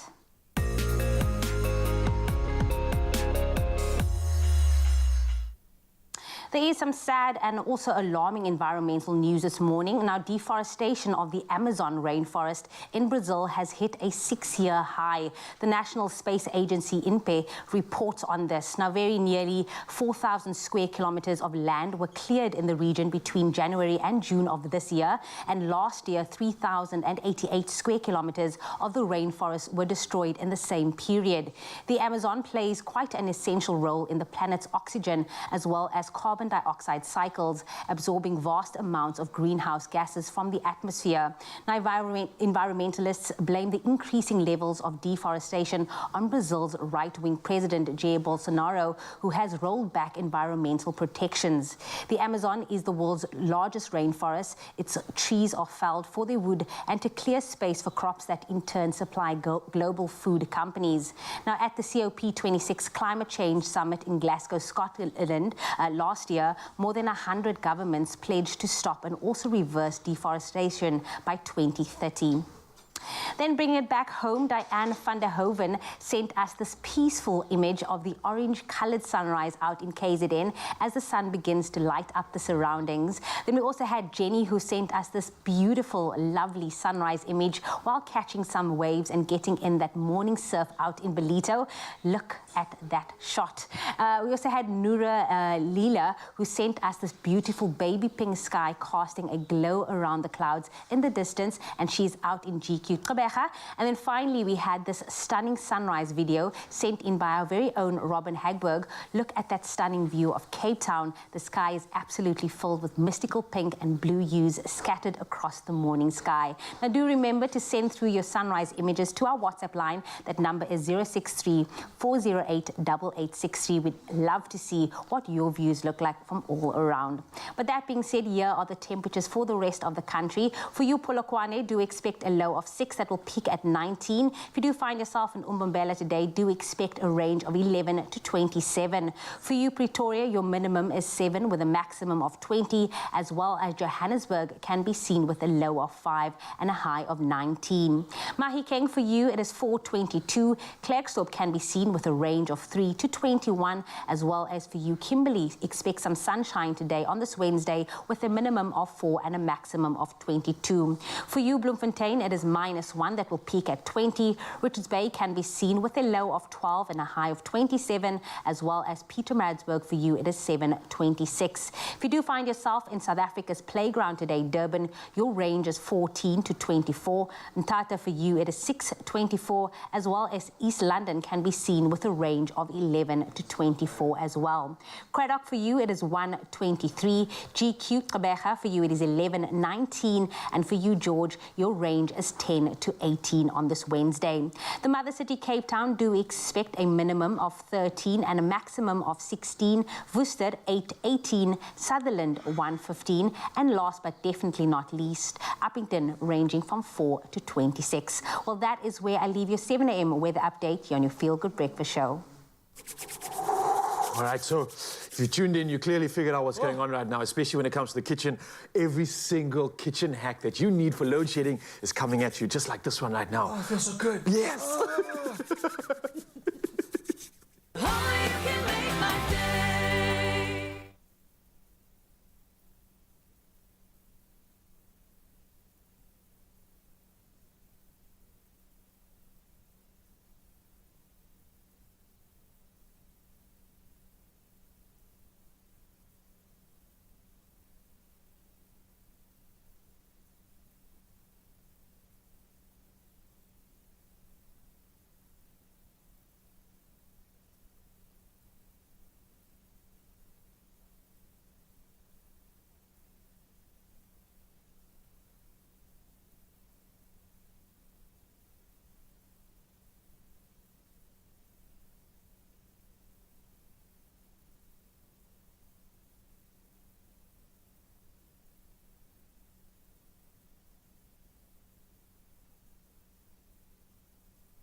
Yes, Mzansi, welcome back. Your Feel Good Breakfast Show. And of course, this morning on a Culinary Hotline Bling, we are also tackling your conundrums and sharing the best tips and tricks for preparing food during load shedding. So officially, let's do it. Let's do a proper one, because now the lights are back on. The lights are back on. The Culinary Hotline Bling! Ching, ching, ching! Yes, the lights are staying on because we're keeping it on right now. And if you have any questions for Chef Clem, please join us on the discussion and send us your voice notes to the famous WhatsApp line. It's 063-408-8863. I bet you can't say it faster than me. All right, so first section, we did something incredible. We were talking about some cool tips, some hacks. We got some incredible voice notes coming in as well. But what on earth is this? I don't want to tell you too much about this right now. It is our charcoal tabletop braai. I'm going to tell you more about that in a little bit. Okay. But we spoke earlier about the fact a tease, eh? Hey, okay, I want to keep people hooked. Okay. So we spoke about cooking on gas, yes, cooking on charcoal. Yes. This is amazing because you don't have to light a whole fire to braai, but I'll tell you more about this in a little bit. I'm so impressed with this. So here's the thing. When the lights are out, just make the most out of the situation. Yes. We're going to do some spicy chicken burgers. What? Because it's so Without power? Without power, we're going to do it on a charcoal grill. It's going to be so delicious. You're going to be in charge of the slaw. It's going to be amazing one. So actually, the recipe, it doesn't say recipe by Clem and Pedro. It says recipe by Megan Pedro, because this is what we did in load shedding. Oh, that's writing recipes. I see you. And I wrote the recipe, and she's like, oh, add a little bit of that to it. Add a bit of that to it. And the one thing she said, add to it, was pineapple. And I was like, peri-peri chicken, pineapple, and slaw. Yeah. You know what it reminds you of? Because, I remember Sunrise Beach as a kid. There was a market on a Sunday, and they would serve pineapple on a stick, just with a little bit of, spice over it. And they would, serve that as, a meal, literally. And you walk around in the market. Sunrise Circle at the market on a Sunday morning. You go there, there'll be a coil of a pineapple on a stick. They throw some spice on that, and you just walk around chowing that thing. That sounds like a that was the vibe. If anybody's been down there, you should try it out. It's still going down.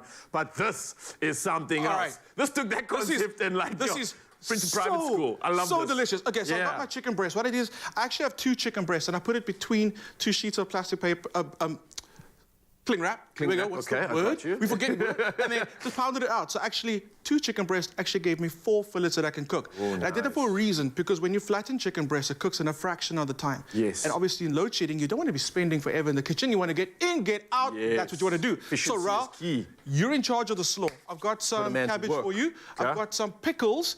I've got some mayonnaise and jalapeno What is acha. this? Okay? A slaw, basically, you can put anything together to make it a slaw, and this is one insanely good slaw because of the pickles in there and because of the jalapeno acha. I've got my chicken breast. All right, what are you doing on your side? I've got my Willie's peri-peri braai Prego marinade. No salt, because all the seasoning's in there. It's all about hacks. Get in, get out. Time is of the essence as well, especially when you want to capitalize on the little bit of power that you maybe have, or whether you've got gas or coal. You don't want to waste time. You don't want to waste time. And also, I feel like when it comes to during the week when the power goes out, I mean, obviously it's not the best thing in the world. So what do you mean it's not the best thing? It's a lust. It's a lust. I was trying not to be that miserable about it. So I feel like make up for it by having some really delicious food. And this is how you do it. Okay, so I've marinated the chicken breast in there. You can also do this way ahead of time, which I would absolutely do. Yeah. Get it on there. You want that sizzle. Do you even get that sizzle during the week? You don't, man. No, but now you just took me to the weekend just like that in one sizz. This is what you do. Okay, so get your chicken on. And again, we're using breast because it doesn't take that long to actually cook through. As soon as you get the chicken on there, I've got some pineapple rings. We're bringing back all the retro things from yesteryear. Is it cut already? It's done for you. Raul, put a ring on it. Put a ring on it. Put a ring on it. It would be an absolute honor. Look how cool that is. It is. Straight, just like that. Get it on your grill. Get it nice and hot. What happens is those sugars and the pineapples are caramelizing, get so much flavor. People say pineapple and pizza is not a thing. People be hating on pineapple, but I'm like, no, I'm going to defend the pineapple. Yeah. The pineapple makes this burger. So I'm going to jump on that bandwagon, as I say, especially when you put some good spices together with it. So it's going to come together. Before we finish this, though, we've got so many voice notes that have come through. Send it. Because Mzansi's coming through with all the tips. We were asking you, what do you do to keep the power on? And that means you're cooking and anything else when the power's actually off. So how do you keep going during that time? And we've got so many coming through right now. Let's hear this first one on the line. Who is it? Let's hear what this voice note is about. It looks like, I think it's Nosetu. Send it. Send it. Good morning, everyone. Good morning. What I do, I light up my phone and I look for my lentil. It's a paraffin one, and my light goes on, and the life goes on too. This is Unosintu Mcimeli from Engamakwi. Nice, I like that. Okay, so kind of like creating an ambiance, getting the lantern out. It's almost like a camping vibe. I like that. Marvin Gaye. Yeah, you know what I mean? Are we going that direction? Why not? Why not? We got another one coming through now. I think this one is from Mark. Let's hear what Mark has to say. I always charge my phone before the lights went out, and then I listen to music and chat with family and friends for 2 hours. I like that. What did Mark Using the say? time wisely and constructively. Mark with his somber and soulful voice that's so elegantly soft at the same time. But Mark is just basically saying he's making sure that he's preparing beforehand. So he's got his devices charged, just like you said in the kitchen as well. It helps to prepare things like we did with the rice. And he's obviously using that time to just listen to some music, catch up with the family, do all the good things. I like that very much. Another one coming through. There's so many. Mzansi. Thank you, thank you, thank you. This one from Bronwyn. Let's see if it's a tip or if she's asking for help. Let's find out. Good morning, my name is Bronwyn. When the lights go off, I usually make my food on the gas stove. And for light, I use a candle. Nice. Romantic dinner, cooking on gas. That's what it's about. It's like finding the silver lining in these moments, and I think South Africans are really, really good at that. Yeah. What's happening with the chicken here, man? Let's start with this device because it looks like it's getting the sizzle on. This thing's working incredibly. You want those tiger or zebra stripes happening right now, okay? You can see the pineapples looking beautiful. Yeah. Chickens looking... Can I tell the people what you said during the ad break? What? About what's going to happen in 9 months' time. Raul's predicting a lot of load-shedding babies. And I'm like, why not? Just yeah, but if you think about it, I mean, obviously, it's the silver lining of lockdown for many relationships. What has I'm a bit scared about where he's going to go. Wait, okay. Together. So I'm saying the same thing with load shedding. We're hearing all these incredibly romantic ideas. Grace to like spice things up in the kitchen and beyond that space. I mean, obviously, how can you deny the essence and the ambiance when you're creating a good meal like this? That's what I love about South Africans. Yeah, man. We just take a situation that we're not really happy with and we're going to just make it a vibe. We multiply the situation. But it is, and I love that about South Africa. So definitely going to be the 9-month trend on this show. It's going to be load-shedding babies. What do you reckon? Yeah. Okay, so look at these babies. Okay, so the thing is, you don't want to serve medium rare chicken. If you think you're fancy, would you like your chicken medium rare? No. Cook your chicken through. Okay, so what we're going to do is we're going to hit it chicken, cheddar cheese, pineapple, and slaw. Obviously, I want to cook this through before I put it on the burger. It takes not even 15 minutes to make this, young Raul, and it is so delicious. The best part of this is, it is so juicy. That pineapple smacks you in the face because it's tangy, it's sweet. It just creates the whole essence of the burger. That's what you end up with. I can't resist. Can I please? Oh, okay. I can't wait for this. You gotta do the stand, Officially made with no electricity whatsoever. No, you gotta do the stand. Legs apart, away from the table. Yeah, you ready? Bend over, go. 3, 2, 1.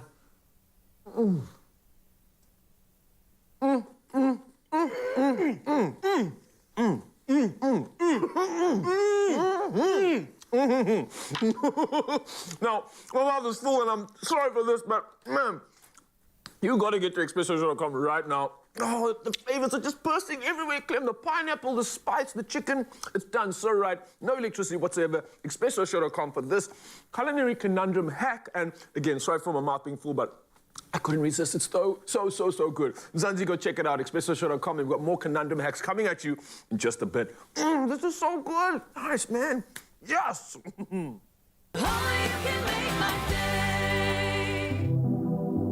Christmas comes early on Expresso as Golden Cloud and Beacon search for South Africa's best friends baking duo. You and a friend stand a chance to win the grand prize worth 50,000 Rand in the ultimate Christmas in July bake-off. To enter the challenge, create your bake with Golden Cloud and Beacon. Share your photo of the bake on the Golden Baker Search Christmas in July edition competition post on the Expresso Facebook Facebook or Twitter pages or WhatsApp line on 063-814-2300 using hashtag Golden Baker Search. And tell us why you are SA's best baking duo and why you think your creation is the best. You could be one of the 5 finalists competing live on Expresso for the grand prize worth 50,000 Rand. The winning duo to be crowned live on Expresso this July. Brought to you by Golden Cloud and Beacon. Entries close on the 17th of July. Details and T's and C's can be found on expressoshow.com.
Take lashes higher. New Revlon Eyes Wide Open Mascara. The curved brush volumizes and lifts lashes vertically for a wide-eyed lash look. Hemp seed oil conditions for healthy-looking lashes. Go higher. New Revlon Eyes Wide Open Mascara. It's my feel-good breakfast show. So here's a notion. It's sticking with today's theme. Okay. Why not give load shedding drama a miss completely? Just take it out of the game and enjoy a holiday elsewhere instead. You can do it. It's officially the mid-year, and I think we're all in need of a little break, a little vacay, and looking for the perfect location where luxury and serenity meet. Adventure, well, we've got the answer. Well, actually, this one has the answer because G-Man over here took some time away at the AC Hotel by Marriott Cape Town Waterfront to show you the best way to give yourself that much-deserved vacation. Take a look. Awesome.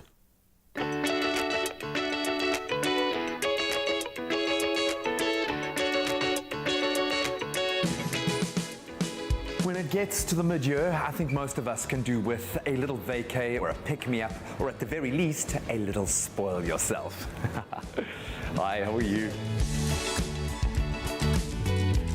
Thank you so much. Superstar, thanks, man. You don't need to go far. Paradise happens to be right on the doorstep of Cape Town at the AC Hotel by Marriott Cape Town Waterfront.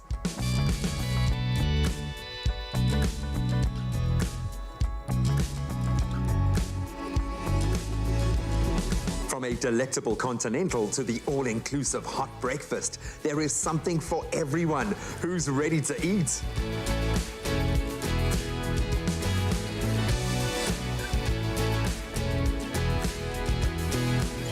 For an adventurous day like this, breakfast is indeed the most important meal of the day. I absolutely love the selection here. The quality of the ingredients is amazing. I mean, this cured beef off the charts. This is my idea of a breakfast on the go. Whoa.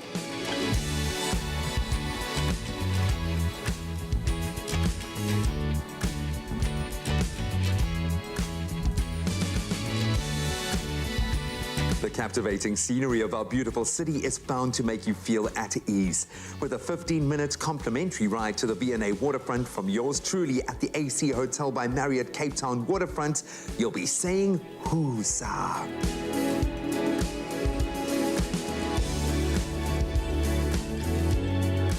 This experience has been, first of all, unbelievably relaxing. There's something so cool about doing something that's quite novel and that you don't normally do in an area that you spend a lot of time in. You see it from a completely different light. I've got to say, it is also pretty cool seeing how the other half live. There is something about this little stretch, this millionaire's stretch mile, if you will. It's amazing to see the wealth that is concentrated in this area. So if you wanted a taste of luxury, this is the place to do it. But there could be no better way, no more chilled way to experience the city than on a boat. And Ava is amazing as a tour guide. She's highlighted some incredible little features on our way. I've loved it. The next pit stop will undoubtedly be your favorite feature. It's a no-cook holiday, and they've got food and snacks galore.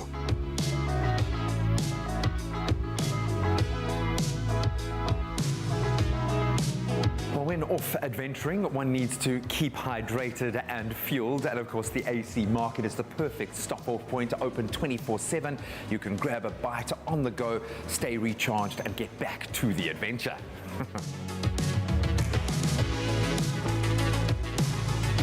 I'm outdoors at SUP Cape Town, one of my favorite places, about to do one of my favorite activities on the foreshore. In fact, there is no better way to see this side of Cape Town. So it happens to be just on the doorstep or the ocean step of the AC Hotel by Marriott Cape Town, so it couldn't be more perfect. All right, I'm going to need a refresher. Okay, so basically...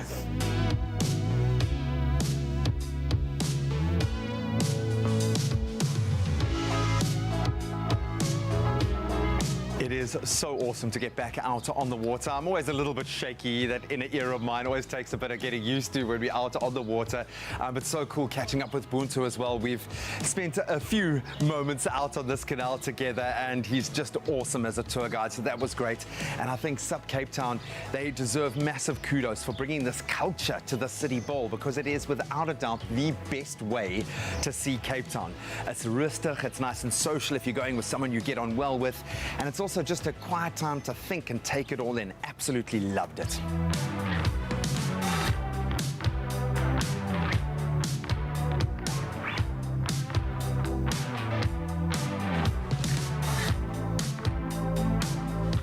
With an iconic view like this around just about every corner, the proximity to just about everything, and so much to experience, how is a person supposed to decide what to do?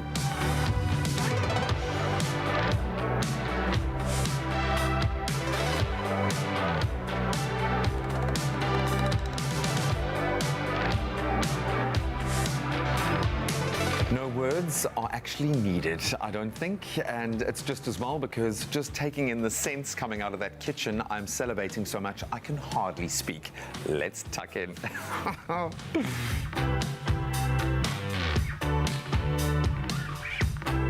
I absolutely love tapas-style eating. You want to get your fingers dirty, and in this case, your arms and your face and everything else. But that's how you must eat and enjoy food, especially when it's this delicious, and something for every taste and I suppose every choice. So we've got our vegan nachos, finished with a little bit of green chili, but interlaced with the AC hot sauce, which is delectable. Then we've got our vegetarian tacos made out of spinach. And then for the traditionalist, does it get any better than some crunchy, spicy chicken wings? And these, again, have been absolutely layered with the AC hot sauce, and you need this in your life. Absolutely beautiful. This meal is capping off the most incredible day. At the AC Hotel by Marriott Cape Town waterfront, you really can experience a holiday in your own city. Added to that, you've got the amazing cuisine. I mean, lunch and breakfast, exquisite. You've got all of these activities right on your doorstep, or C-step, if you will, and amazing service. It is easy to understand why this is one of the most sought-after holiday destinations in the world. I hope you can find an excuse to get here soon, or in fact, just make one up. You deserve it.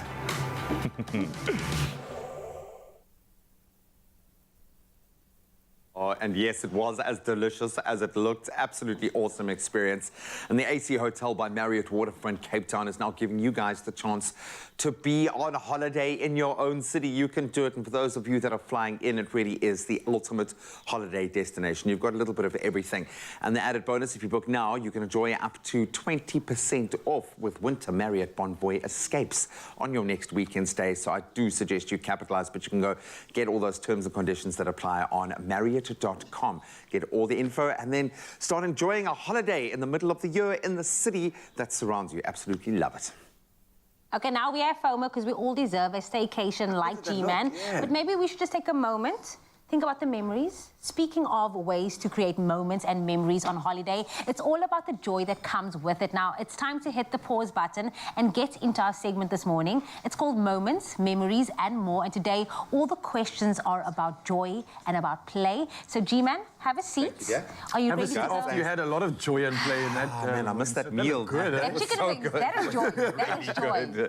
It was really, really, really good. Okay, don't rub it in now. Vegan options, the cured meats. Incredible. That's my joy. That was my happy place. Yeah, that was Boys, nice. are you ready to play? Ready to go Yes. down memory lane? It's all about play, like I said, all about joy. So we're going to Let me have a sip and then I'll be ready. Right? Have a sip. Now you're ready. I'm ready. Now you're ready. Okay, so this question is for both of you. You both can answer them. As a child, what was your favorite way to play? Ooh, I was just as physical as I could get. Yeah. I would pretend that when I walked into the street, it was another world. And I would literally just like take my bike and go on an adventure or like pick up a stick and pretend it's a gun and be like a cop and robber guy, like leaning on the... I probably looked like the weirdest kid. Crazy thing. Like that guy's lost his mind. But I love watching it with my boy now, because that was the same for me, outdoors. As long as I was outside, I was fine. It didn't matter what you were playing with because your imagination could just like take over. And I can watch that happening with Jack, where I can just see the world around him starting to transform and then he's off and he's doing his thing. And it's just so cool to see that space. But for me, gotta get outdoors. Yeah, outdoors and your imagination, that's like a recipe for absolute magic. Nature Boys in the making. Okay, next question is, what do you do now for fun and what do you do to play? Keep it clean. Are we talking about during load shedding or... Because I know we've set a premise on the show. And again, it's get outdoors, probably. It's just, for me, I think my happiest, and why I'm kind of pushing so hard to get back to that place is to be able to run on the mountain, is probably my greatest expression of personal joy, other than obviously spending time with family and that sort of thing, man. I saw this man. He came to visit me after a run with the pups. His face was like, it's like a new G. heaven, Seriously, man, yeah. It's like a teenager G, just like emancipated out of this body, parkouring with the dogs. I've seen that light up in him, man. It's so cool. But it's exactly the same. I think it's what I live for now, and I'm so grateful to have a natural playground that constantly stimulates me. I've got the ocean, I've got the mountain. I mean, I don't even need to use my imagination anymore, but yet it's my imagination that seems to have come to life in these environments. So for me, any moment there is not just playtime, but it's also become like this solace. It's like a church. It's a place to reflect, to grow, to challenge yourself, meditate. It's so much more. And I think stemming from being a kid, I'm just a bigger version of that right now. But for everybody, I think you should never not stimulate the child inside of you, because we all want to play. Let's be honest. Did Nature Boy as a kid have abs? I'm just wondering. I don't know why I'm wondering this right now, but like, did you have No, I abs was as a actually kid? just a pile of bones. He had 12. He had 12 abs. 12, and I lost him as the years went on. Yeah, he's actually in bad shape now. Yeah, believe it. Okay, last question is, what is one way you can bring more joy into your life right now? Oh, I think just stemming on that conversation we've just had, I think bringing joy to your life is... The key in that is it's your life. So bring the joy to you. Don't try first fill everybody else's cup up. Fill up your own cup and sip on all that good stuff we're talking about. Being outside, being stimulated. Go to your church, your place of solace, a chance or a moment to reflect. That is what it's all about. That's filling up with the good stuff and things that literally, genuinely make you happy. Like, take everybody else out of the equation. Like, what makes you happy? Just answer that question and fulfill that prophecy, and you'll start to feel like everything else becomes a lot easier. And it's probably, and it is probably a lot easier than you think. And it's just amazing. When I take the kids outdoors, I can always feel when they've reached critical mass where they need to kind of break away and just be in a green space. And you take them out into that environment for just 5 minutes, and it's amazing. You'll just be by a river, doing nothing, no active job happening, and 2 hours have passed with you just having fun, sticks in the water, and it's just amazing to see that transformation. I've proven it time and time again with my own kids. You don't have to spend a lot of money, just go outside.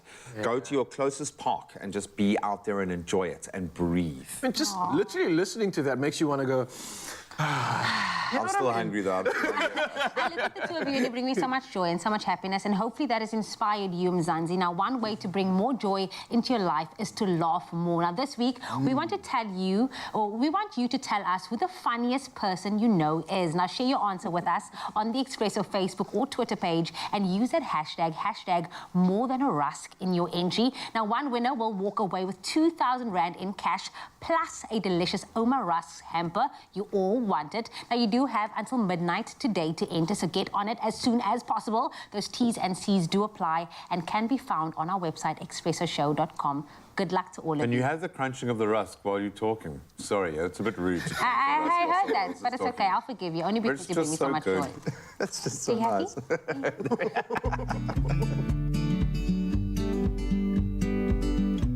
There's more in every dip with Oma.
What's beta-glucan?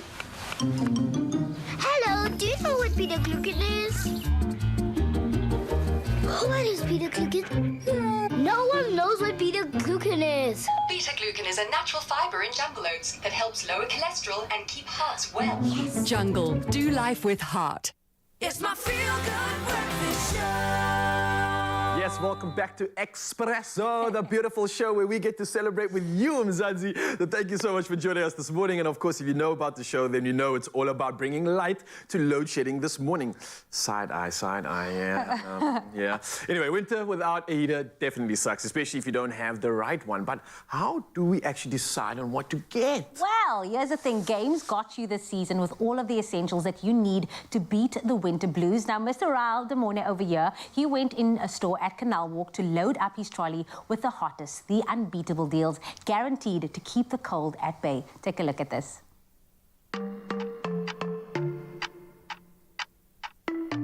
We often associate summer with good times and celebrations. But let's be honest, it's easy celebrating when you're outside in the sun next to the pool with a cold beverage in hand. So why don't we bring some of the summer gears to winter? Well, not to worry, because with Game and the few of their must-haves, you can beat the winter blues and ensure that we put all the gears straight back into that mood.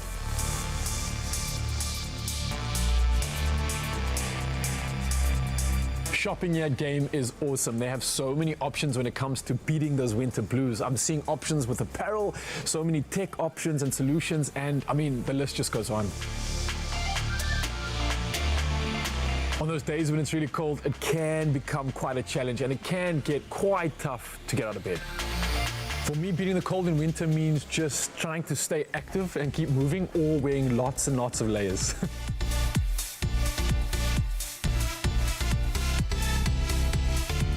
So some of the items that I've chosen to beat the winter blues, I've started off with a blanket. That's to keep me comfy, of course. I've got a heater. On top of that, I've added some extra layers just to get the warmth going on. And I got myself a gas stove. Now, this is going to be perfect for me to prepare some food and not have to worry when load shedding does occur.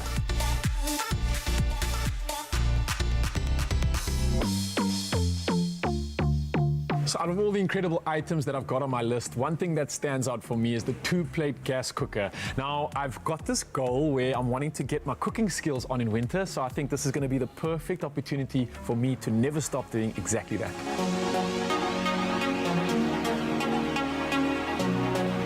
Before I even walked in the store today, I knew that I definitely wanted a blanket, but when I actually arrived, I had no idea how many options there actually were when it comes to warming me up for winter. So what that means is the trolley is definitely full, and I'm going to be a happy, warm winter lover.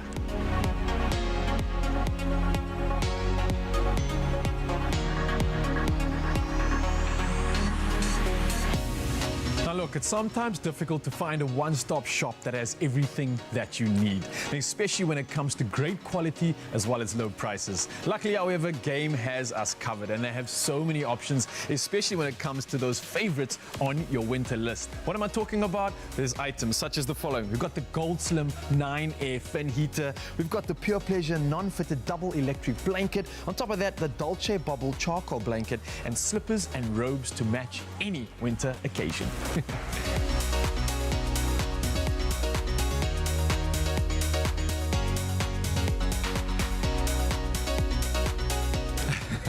Now, there is no reason not to be in a celebratory mood, especially after seeing these incredible deals and amazing products. So head down to your nearest Game store, come have a look for yourself, and trust me, you are not going to be left in the cold after you see how these low prices will warm up your soul.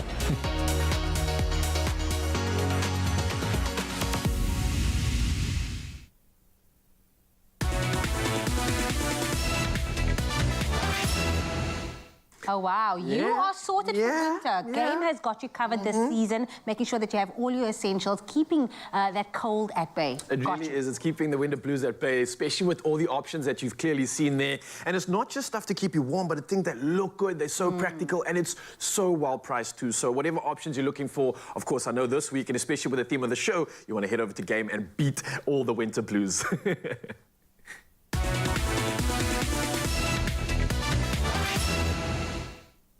All right, have you finished eating now? I'm done. Almost there. We're going Thai this morning, and we're absolutely loving it. If the cravings have hit you, this one will save you. I promise you, this is so much deliciousness all wrapped into one. We love Asian flavors because they pop. There is something so fresh about it. And as I said, if this is kind of, you've reached that point where you've just got that craving, that hankering, this is going to come to your rescue. We are exploring the refreshing flavors of Thai-inspired food this morning, and I love this flavor profile. And Tumi has a Thai-inspired secret with 100%, I'm going to stress it again, taste. That's your clue. Pair it with a refreshing crush that's packed with vitamins A, C, and D to support your health and your immune system.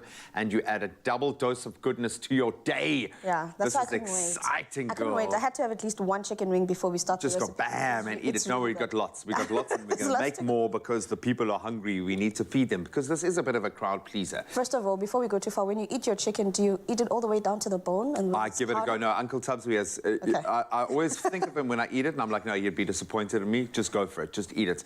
For me, the chicken wing is where the flavor is because you've got the skin, you've got the fats, and it can get crunchy as well. And that's why I was asking. That's the reason why I asked you, because when it comes to dishes like this, you want to make sure you infuse so much flavor that it goes all the way to the bone. You know, baby, every you've got to get it in there. Okay, so what essentially are we making? We are making a Thai-flavored chicken wing, and this chicken wing is basically going to, when we talk about winner chicken dinner, this is what we're going for, and we've got all those Thai flavors. We've got the sweet, we've got the salty. Right, let me actually run it down for you. The sweet comes in the form of our honey. Okay, and then we've got the salty coming in the form of our soy sauce. But we've got a bit of a twist here. Because we've got that one thing that people, since people aren't wearing masks anymore, exactly, and you want to get people off your back, and you just want people to stop like being in your face. Garlic. Put some water and fish sauce into a spray bottle.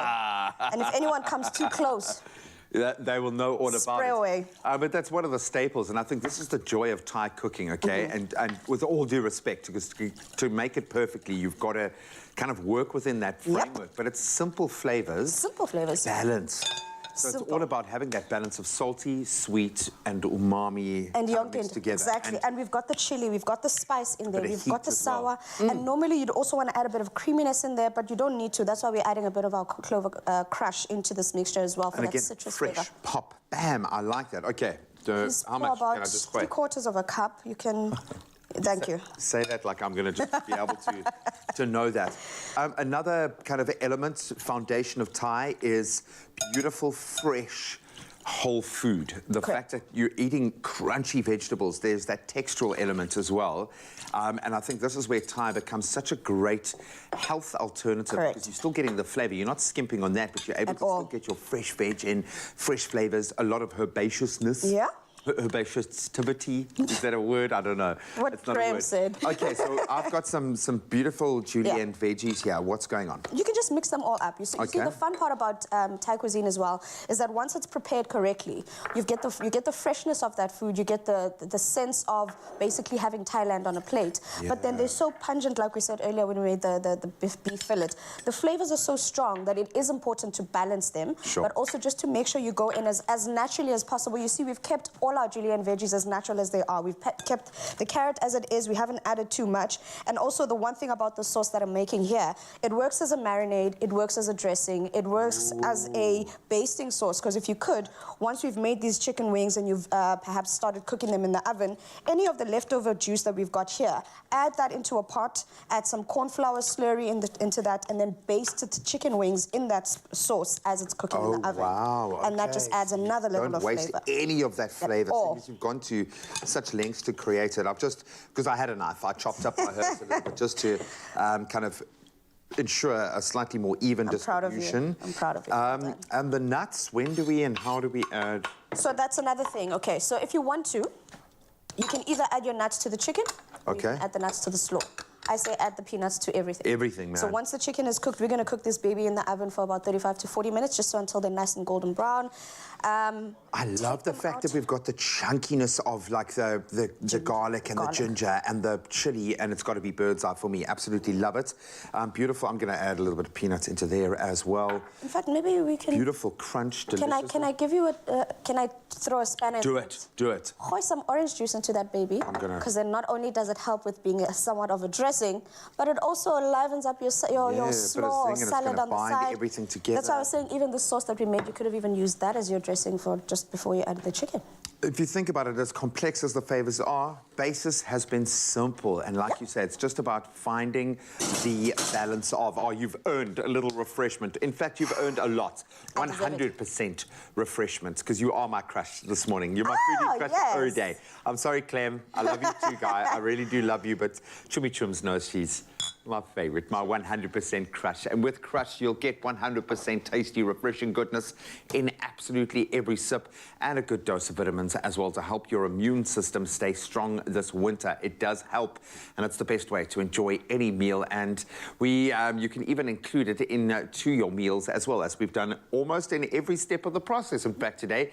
And we just love it when it combines with those fresh flavors. In fact, it enhances them. So that's 100% taste as well. And to get this recipe, I suggest you head right over to expressoshow.com. Cheers, sister. Absolutely beautiful.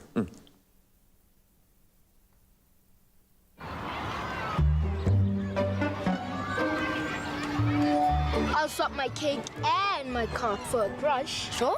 100%. Yes. 100% tasty, 100% goodness. Made with love by Clover. Oh, you can make my day.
Welcome back, you beautiful souls. Your timing is perfect. The awesome band that are the 1925 band are on the Expresso stage this morning. They've been sounding amazing just in their sound checks. They bring a vibe, and they're going to kick off with the first of their 3 performances today. And this one is titled Al Wat Ek Oor Het, and it's going to get you on your feet. Gents, take it away.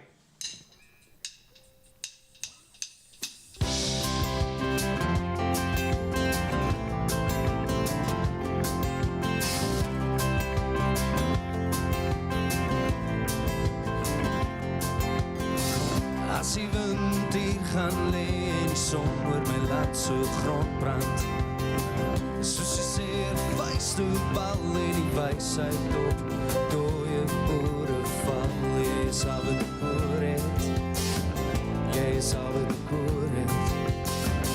As ek nou aan jou binnenkou, probeer vergeet, maar ek onthou, jy is al wat ek hoor het, jy is al wat ek hoor het.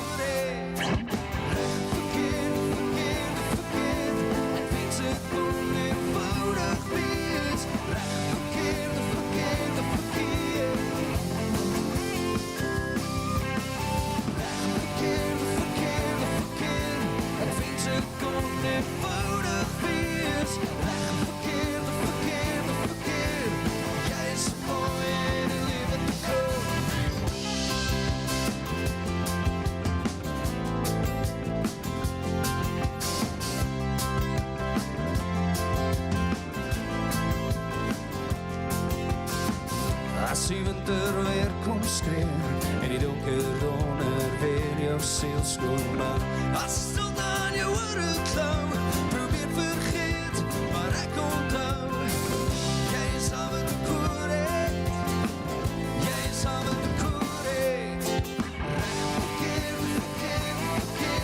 Ek weet so kon eenvoudig wees,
Man, do you want to take a moment to compose yourself? Just do it, man.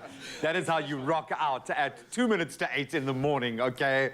Oh, you guys bring a vibe. Thank you so much. The 1925 band is here just for you. I told you, they've come all this way just for you this morning. 2 more performances coming your way. The 1925 band official is where you can find them online. Go and show them some love this morning. And, of course, most importantly, download their music as much as you can. Download for your friends as well. They're not going anywhere. You don't move a muscle either. 3 minutes before 8 o'clock, time to have a final look at those news headlines. Starting on the local front, the Mpumalanga House of Traditional Leaders says working closely with the government will speed up service delivery in their areas. The House has held its first strategic meeting with the Department of Cooperative Governance and Traditional Leaders in Umbombela. The national chairperson of the Congress of Traditional Leaders of South Africa, Kgoshi Mokoena, has proposed that the government should deploy the military on a temporary basis to patrol streets. Mokoena said the government should also employ more police officers. Then Eskom adjusted load shedding to phase 3 from 5 this morning. Initially, phase 4 was planned for this time slot, but it will last until 4 o'clock this afternoon when it will switch to phase 4 again. The adjustment has been confirmed for today and Thursday, after which it's expected that phase 3 will apply until Sunday through the day. Now, if everything goes according to plan, load shedding will be further scaled down to phase 2 from Sunday. Then looking to news on the international front, Angola's Attorney General Helder Peter Gross has revealed that no traces of poison were found during the post-mortem examination of former Angolan President Eduardo dos Santos. Dos Santos passed away on Friday in a hospital in Spain, and a court in Barcelona had granted permission for a post-mortem after his daughter, Chize, had requested one. She claimed that there was a conspiracy to kill her father. The former president had requested to be buried during a private ceremony in Spain, and he was president of Angola for 40 years until 2017. Then staying on the international front, multiple Olympic and world champion Sir Mo Farah was brought to Britain from Djibouti at the age of 9 and was forced to do housework and childcare in exchange for food. Now, he made this revelation in a radio interview that has captured headlines across the globe. The 39-year-old Briton added that his name had been changed in fake travel documents used to fly him to Britain by a woman he had never met before. Sir Mo added, and I quote, "What really saved me, what made me different, was that I could run." Then finally, followers of the Miss South Africa competition will be delighted to learn that the Miss South Africa organization is releasing a 10-part reality series titled Crown Chasers. The first episode is scheduled to be released on the Miss South African app tomorrow at 6:30 p.m. The remaining 9 episodes will be released every Monday and Thursday, free and exclusive to the Miss South Africa app. The reality series is filmed throughout the build-up to the crowning of Miss South Africa 2022. Now, episodes are 5 to 8 minutes long and follow the top 10 contestants through the moment they are given the good news that they have made it to the finals, as well as the live pageant event, which will be taking place at the Sunbet Arena at Times Square in Pretoria on Saturday, August the 13th. Now, the final episode of the series, which will be available to watch on the 15th of August, will celebrate the winner. This includes her personal journey to becoming Miss South Africa. Our viewers can also download the app from the Apple App Store of Google Play Store, and Miss South Africa 2022 will take home prizes and sponsorships worth more than 3 million rand.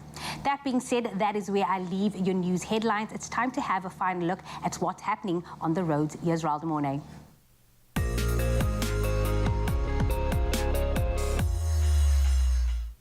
Thank you so much, Emily Domberg. Now, for a lot of you, you are already heading to the roads, on the roads, or are looking to plan your trip. So we're coming through to serve you right now on the latest when it comes to traffic.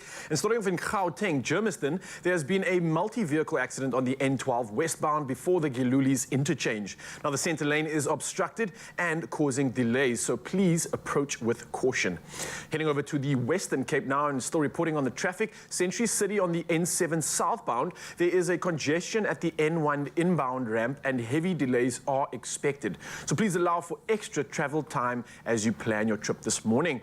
Over in KZN now and heading over to Sunningdale, there are roadworks on the N2 northbound after the ramp from Mshlanga. Now, both shoulders are obstructed, so please approach with caution. Now, hopefully these tips are going to save you on the roads, but don't forget, obviously, to buckle up and stay safe as you are making your journey to wherever you may be heading to this morning. Now, from our traffic report, let's head over and find out what's happening with the weather.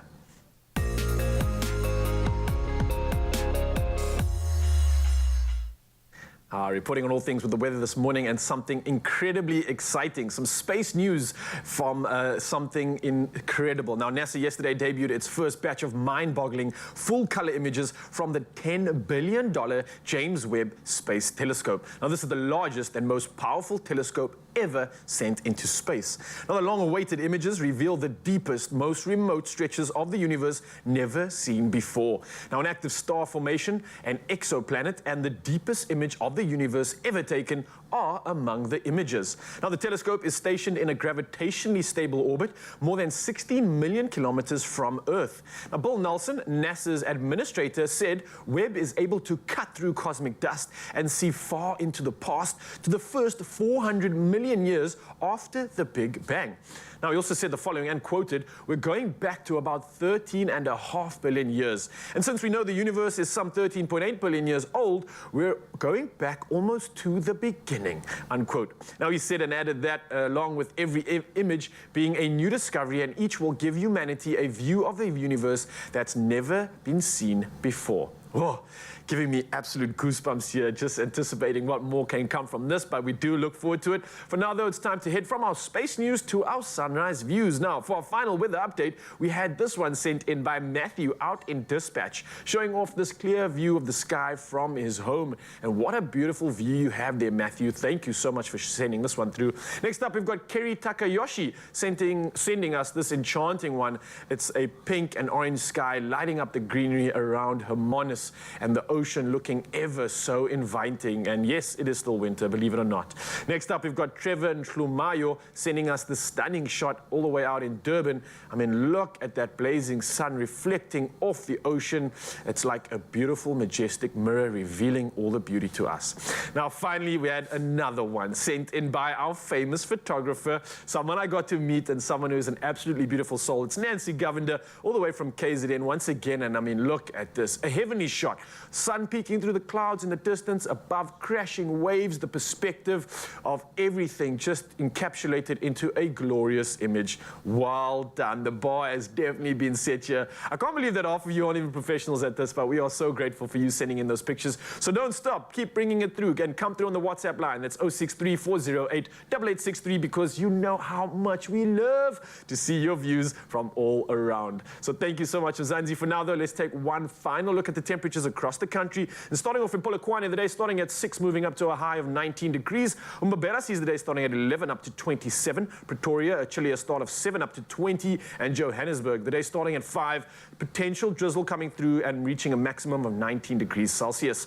Over in Mahikeng, the day starts at a chilly 4 degrees, moving up to a moderate 22. Much the same for Klerksdorp. No rain expected. 3 is your start, up to 21. Kimberley, the chill continues. 4 is your starting point, up to a high of 22 degrees. And Bloemfontein seems to be taking the cake this day. -1 degrees to start the day. That's a chill and a half. And then it moves up to 20 degrees Celsius for the rest of the day.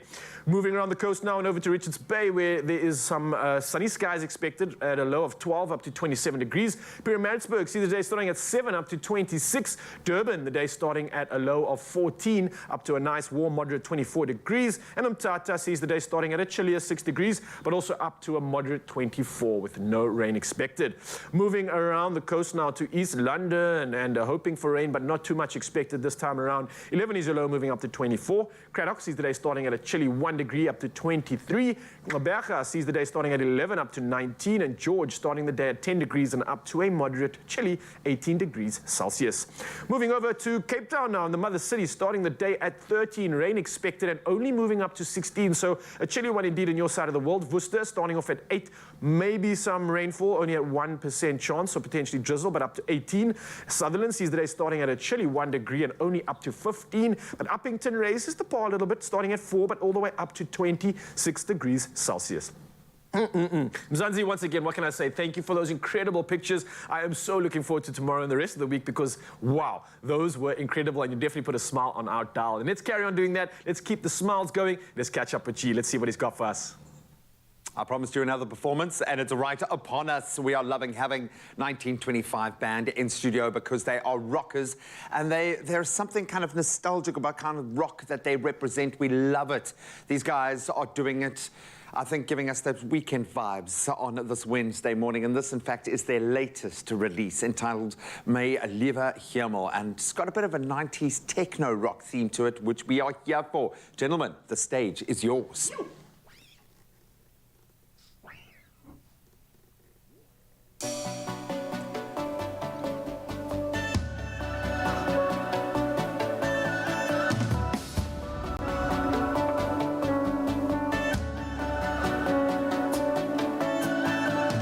Luister naar de stem in mijn kop. Ten spijt van die feiten, dit moet stoppen. Luister naar die mensen, ze stroomt. Van die hand naar die mond, van die pap op die grond.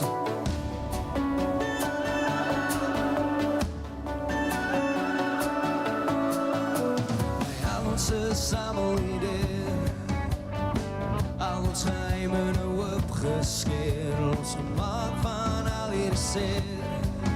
Laat die stories rol, maak die glazen vol. Laat die stories rol, maak die glazen vol. Mijn lieve hemel, ons brengen heel wat gebeurt, gebeurt. Mijn lieve hemel, ons brengen heel wat gebeurt, gebeurt. Als niemand wat je watching, niemand wat je judging. Als niemand wat je watching, niemand wat je judging.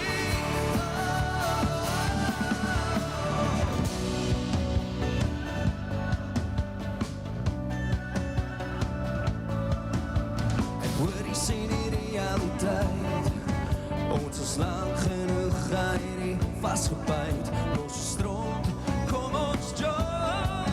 Laat die stories rol, maak die glazen vol. Laat die stories rol, maak die glazen vol. Mijn lieve hemel, ons brengen heel wat gebeurt, gebeurt. Mijn lieve hemel, ons brengen heel wat gebeurt, gebeurt. Als niemand wat je watching, niemand wat je judging.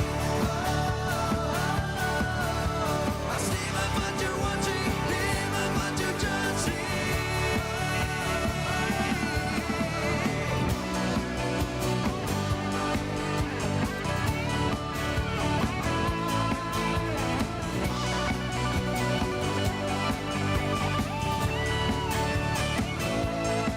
Mijn lieve hemel, ons brengen heel wat gebeurt, gebeurt.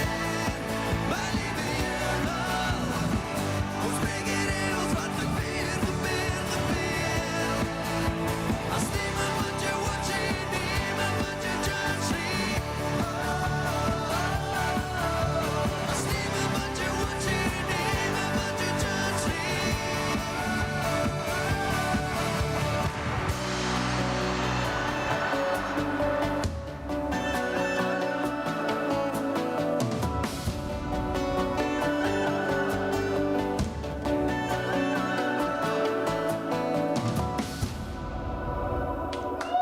Sure. I'm glad you guys chilled it out a little bit there. Just that for the last few seconds of the song, people are like expending their entire day's quota of energy in the last 5 minutes, but we love it. I thought you'd rocked out earlier, but that was a bit more of a rock out. Maybe they'll take it to another level. One more performance coming your way. Don't go too far.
Oh, yes. You can see the smile on her face because you know what time it is. This morning we are tackling some load shedding cooking hacks with you and, of course, Chef Clem. And this is our final edition of the Culinary Hotline Blink. Ding, ding, ding. Yes, so the lights didn't go out this time, but we are going to make sure that no matter what is happening with your light situation, we've got you covered. So, you got any questions for Chef Clem or anything culinary conundrum related, then join us on the discussion and send us your voice notes. And we've got the WhatsApp line. It's 063-408-8863. That's 8863. And with all the voice notes and everything coming through right now, I thought, let us find one of our special people right now. We've got a call on the line, and I want to say good morning to the beautiful Ketami in the building. Yes, Ketami! Hello, guys. Hi. How are you? I'm good, and yourself? Oh, we are so good, but we feel left out because you just slayed it away when it comes to the wardrobe this morning. How did you find a jacket to match your personality? Well done, well played. Oh, thank you. My mom made this for me. Your mom made it? What? Whoa. She's a fashion designer, yeah. Oh, wow. Mom's got some skills. Ask Mom if she wants to do a collab, maybe. I'm here for that jacket. But look, we're talking about another type of collab. We're talking about collaborating with you, obviously, and obviously solving some questions, conundrums, and anything that you have for us. What's happening? What's on your mind this morning when it comes to the kitchen? We've got Chef Clem on standby as well. What can we do for you? Now, as I'm speaking, there's no electricity everywhere in Venda. So my question is, how do I make load shedding food since, well, you see blackout? Since this is the new norm. All right. Well, we got you, Kay. We got you. Chef Clem's got all the answers. So how do we answer this question, brother? So say you haven't prepped. Yeah. You don't have a gas braai. You don't have a charcoal braai, but you're hungry. Yes. What you gonna do? Yes. I got you. My Ketami is right now. She's in right now. Let's feed the people. What are we gonna do? You gotta get your protein in there somewhere, but proteins you mostly have to cook, right? Yeah. Except smoked chicken breasts. They've already been cooked. You smart man, I see what you did there. So, okay, I got you.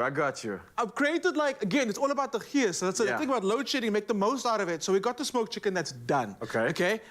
Got me some taco shells. All right. You don't have to cook them. It's They're already done. hot. Nice. Lime, coriander. Sorry, G. You know, G and his coriander. Got some jalapenos, got some chives, got some dip, got some feta, got some lettuce. All fresh. We're making tacos. Yes, you don't have to cook. You don't have to cook tacos. Taco. We don't have to cook anything. But I think pretty cool. It is a vibe because you get everybody around the table and you get to talk about your day with a few candles lit up there. Everybody builds their own. So you're going to build one for yourself. I'm going to build one for you. Okay, tell me, this is actually a great idea for you to, I mean, you're in load shedding now, so why don't you bring your friends down into the kitchen and you can recreate this experience, because now everyone has something to do during load shedding. Everyone can grab ingredients, everyone can get involved, and I'm going to do just that. So what am I busy with right now? I mean, I've got some chicken for you as well. Oh, so, nice. I mean, nice. I don't mind slicing it. No. Oh, okay, so we can do our own vibe. I like that. These are so dope. Also, I have some friends from back in the day that used to just, like, have these whole things in their lunch boxes. Just ready to Just chowing chicken. Yeah, man, when the varsity days came through and I had protein, I was that guy. I had this on a bed of rice, ready to go. And a can of tuna in your back pocket. Just for emergencies. Just for emergencies. Okay, so the trick for this one is get it nice and thin. That way you make one chicken breast go the distance, and you end up feeding a lot of people with just one chicken breast. Okay, Tommy can invite more of her friends. More. Okay, go for it. Nice and thin. So like I said, you don't have to cook the tacos, you don't have to do anything, it's just a little bit of chopping and you're good to go. I also like the fact that you don't make everybody's taco, let them make it themselves. Yes. That's part of the experience. When it comes to tacos, I feel like putting it together is half of the fun. I got you. How you doing that? Kitami, are you still on the line, by the way? I wanted to ask you, what have you been doing before you obviously found this beautiful conundrum hack? What have you been doing during the load shedding when you get hungry? Have you had any solutions or is it just like peanut butter and bread? Okay, I got you. We buy cottage. Okay, I got you. And then I would imagine with this being an option now, is it something you can see yourself getting into? Can you see yourself maybe inviting some friends or family around? Yeah, it's definitely something that I'm looking forward to do. It's easy and just straightforward. Like, you bring people over, you make tacos, just come, make your own if you want. But if you can, then Chef Clem told me how to make one. Yeah, I like that. I love that. So, I was going to make G a taco, but he said I'm no longer his favorite. So now I'm like, I'm not sure. Does that mean I can make the taco for him? Like he's kind of like sussing out what's happening in the background. He doesn't know what's happening. But yes, okay, G can come in just on make his own taco. I know that G doesn't like coriander, but I'm sure he'll make it his own. Yeah, that's true. So here's the beauty of this, right? Because you can add your own favorites to this as well. You can get creative. If you're not a fan of a chili, you're not a fan of lime or anything else, then I hear footsteps. I hear footsteps. I hear footsteps. Could that be young G himself? Okay. He's got. G actually has very tiny feet, people. And when it comes, just joking. I'm just joking. That's so small. I'm struggling. Come, get in here. You can make a taco. G, first you say good morning to Katami as well because she's on the line joining us. Oh, she's over there on the board. I know it's difficult to tell us apart when we dress the same like this, but I'm on the right. This is Graham over here. Okay, so G's making. Okay, I'm making mine for you. This one for you, but I'm gonna eat it. But you can just we're eating this in spirit. Okay, G's making his. G's gonna omit the coriander. I've got the chicken in there. Always good chicken first, just because you want to make sure you get the chicken in there. Oh, nice. Okay, like that. A little bit of cos lettuce. Okay, but you literally make this your own. Why? A little bit of coriander. Because G. Okay, a little bit of coriander goes in. You can hit it with a little bit. This is like a sweet and sour dip. Like don't mess. Just get the dip. Ooh, the dip is like it's ready to go. They've combined the flavors already. They've done it for you. It's all in there ready. Hit it with a little bit of the dip. If you like it spicy, I've got some chipotle sauce. And the thing is, this is not a hot dish, but you bring the heat with the spice. That's how it works. So I've got some. Talk about it. Do it, man. Do it. I want to find out, because Chef Clem, I know there's this divide between how hot we like our foods. I know certain people love it extra spicy, especially those dwelling in the KZN region, as far as I'm aware. Tell me, maybe I can ask you this question. You like your foods extra spicy with a lot of heat? I was going to ask you, do you like your food extra spicy with a lot of spice on it and a lot of flavor, or do you prefer to let the flavor come through from... I like mine spicy. I need mine spicy. Okay, then you're going to love Chef Clem's take on this. He loves all the spice you can get. All right, okay. The last thing you do, and I see you've got some feta as well there. Hit it with a little bit of lime, and as soon as you're done, you all stand in a row and you chomp into it at the same time. But one of us has to make sure we don't take a big enough bite. But this is going to be a lot of crunch, eh? It's going to be so crunchy. So the building's going to shake, literally. Are you ready for this? Okay, so just like the burger, there's a trick for the taco. Okay. Right. The rule is you never tilt the taco. You bend your way to accommodate the taco. So you go bend your head. Okay? And then you get in there. All right. All right.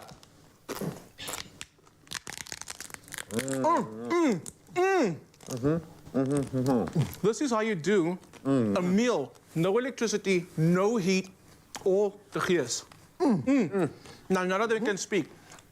But this was Culinary Hotline. Absolutely amazing. If you have any questions, any conundrums, let us know on Facebook or let us know on our WhatsApp number.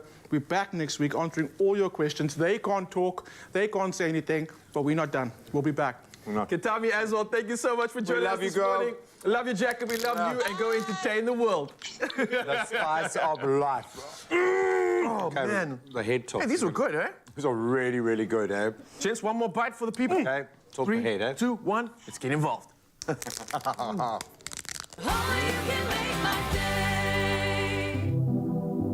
Christmas comes early on Expresso as Golden Cloud and Beacon search for South Africa's best friends baking duo. You and a friend stand a chance to win the grand prize worth 50,000 Rand in the ultimate Christmas in July bake-off. To enter the challenge, create your bake with Golden Cloud and Beacon. Share your photo of the bake on the Golden Baker Search Christmas in July edition competition post on the Expresso Facebook or Twitter pages, or WhatsApp line on 063-814-2300 using hashtag Golden Baker Search. And tell us why you are SA's best baking duo and why you think your creation is the best. You could be one of the 5 finalists competing live on Expresso for the grand prize worth 50,000 Rand. The winning duo to be crowned live on Expresso this July. Brought to you by Golden Cloud and Beacon. Entries close on the 17th of July. Details and T's and C's can be found on expressoshow.com.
Take lashes higher. New Revlon Eyes Wide Open Mascara. The curved brush volumizes and lifts lashes vertically for a wide-eyed lash look. Hemp seed oil conditions for healthy-looking lashes. Go higher. New Revlon Eyes Wide Open Mascara. It's my feel-good breakfast show. As your natural journey unfolds, let our products naturally assist you. Salome, your journey matters. Available at pharmacies nationwide. Now, women globally face daily challenges before, during, and after their period. So it's vital that we get a little assistance when choosing the right products to use during the menstruation cycle. And that can go a long way. And joining us in studio today to discuss menstrual pain in particular is general practitioner Dr. Heidi Freer. Dr. Freer, thank you so much for joining us. Very good morning. How are you? Fine, thank you. Thanks for having me. I think this is a vitally important conversation for partners and fathers in particular to be having. So I'm hoping you're going to help to educate me in my journey as well. But I'm going to start with maybe kind of the basis of this discussion. I think, as I understand it, women experience one of the two. It's the difference between pain and cramps during the menstruation period. A lot of people probably use the term synonymously. The medical term for pain during menstruation is called dysmenorrhea. Pain can be localized to either the lower back, the pelvic area, or radiating down into the thighs or legs. The cramps is a bit of a spasmodic, sort of coming and going kind of pain that's experienced directly from the uterus contracting. So maybe a great way, a lens to look through, is to understand what is actually happening within that process. So what are the causes of the pain and what is actually happening to your body during the menstruation period? Leading up to the week into the period is typically where women would experience what we call premenstrual syndrome or premenstrual tension. And the problem with a lot of women is that they sometimes have a more dramatic decrease in the amount of progesterone. So progesterone is really our calming hormone. It helps us with bloating, it helps us with sleep, it helps us with anxiety and irritability. It even works as a natural diuretic. So when we don't have enough of it, that premenstrual week can be experienced with really, really severe symptoms affecting relationships, affecting work, really becoming very, very irritable, moody. I mean, in some cases, debilitating. And I know and understand that everyone is different, and this is going to be a different experience or different menstruation experience for each individual. But why do some people suffer pain or more pain than others? It would really be because some of them are inherently just more deficient in that level of that hormone called progesterone. That's number one. Number two is that there may have been a family history, but it also has been linked to the amount of stress that a woman experiences as well. That also seems to have a negative impact. Just interestingly, the hormone that is produced by the uterus called prostaglandins is the one that causes the uterine contractions during a period. And symptoms can range from nausea, vomiting, just really, really debilitating symptoms. And you can imagine that scholars may need to spend a day or two out of school. It can affect young women in the workplace. It can really be disruptive to a lot of women. Maybe feeding off that, can you give us some insight into the difference between primary pain and secondary pain? What are we talking about here? The primary dysmenorrhea is typically what a woman or young girl would experience at the outset of her first menstruation thereon. Secondary dysmenorrhea typically occurs much later, and there's often a physical cause for that secondary dysmenorrhea. And that's where the role of a doctor comes in, the role of a gynecologist comes in, to really ensure that there isn't any underlying disease or pathology causing that dysmenorrhea. One of the things, endometriosis, is endometrial tissue, which is now sitting not where it's meant to be within the uterus, but outside of the uterus, be it somewhere else in the pelvis, be it attached to bowel. It causes adhesions. It responds to hormones exactly the same way endometrial tissue within the uterus responds. So it cycles, it bleeds, it causes a considerable amount of pain. It can occur in the tubes, it can affect fertility. You touched on something else called fibroids. Fibroids are benign growths that occur within the uterine wall. They can range in size from a few millimeters to really massive growths. They're not cancerous, but they can make a menstrual month a literal nightmare. Unbearable. Because there are heavier bleeds, unbearable. There's excessive pain, lots of bleeding as well. And then the third thing was PID, or pelvic inflammatory disease. This is typically caused by a sexually transmitted disease and requires diagnosis and treatment, often with antibiotics. Long term, if left untreated, it can cause considerable amount of scarring within the fallopian tubes and really can also affect fertility.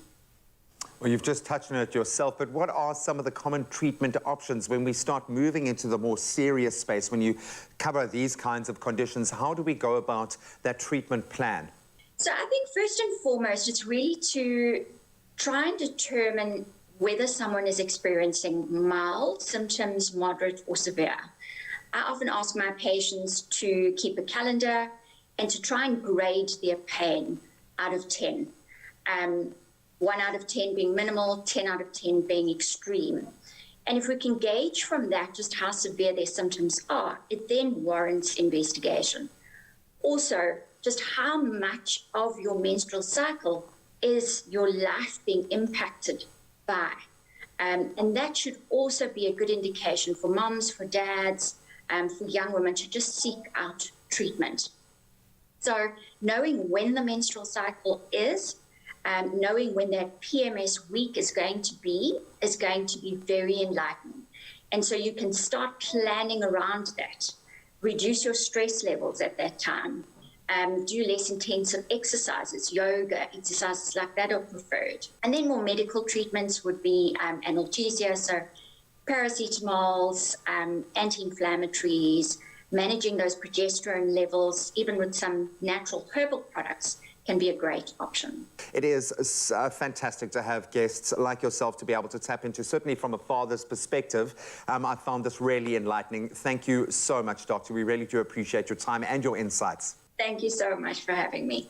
With Salome, not only does your journey matter, but giving you the best advice from the experts themselves makes your journey that much easier.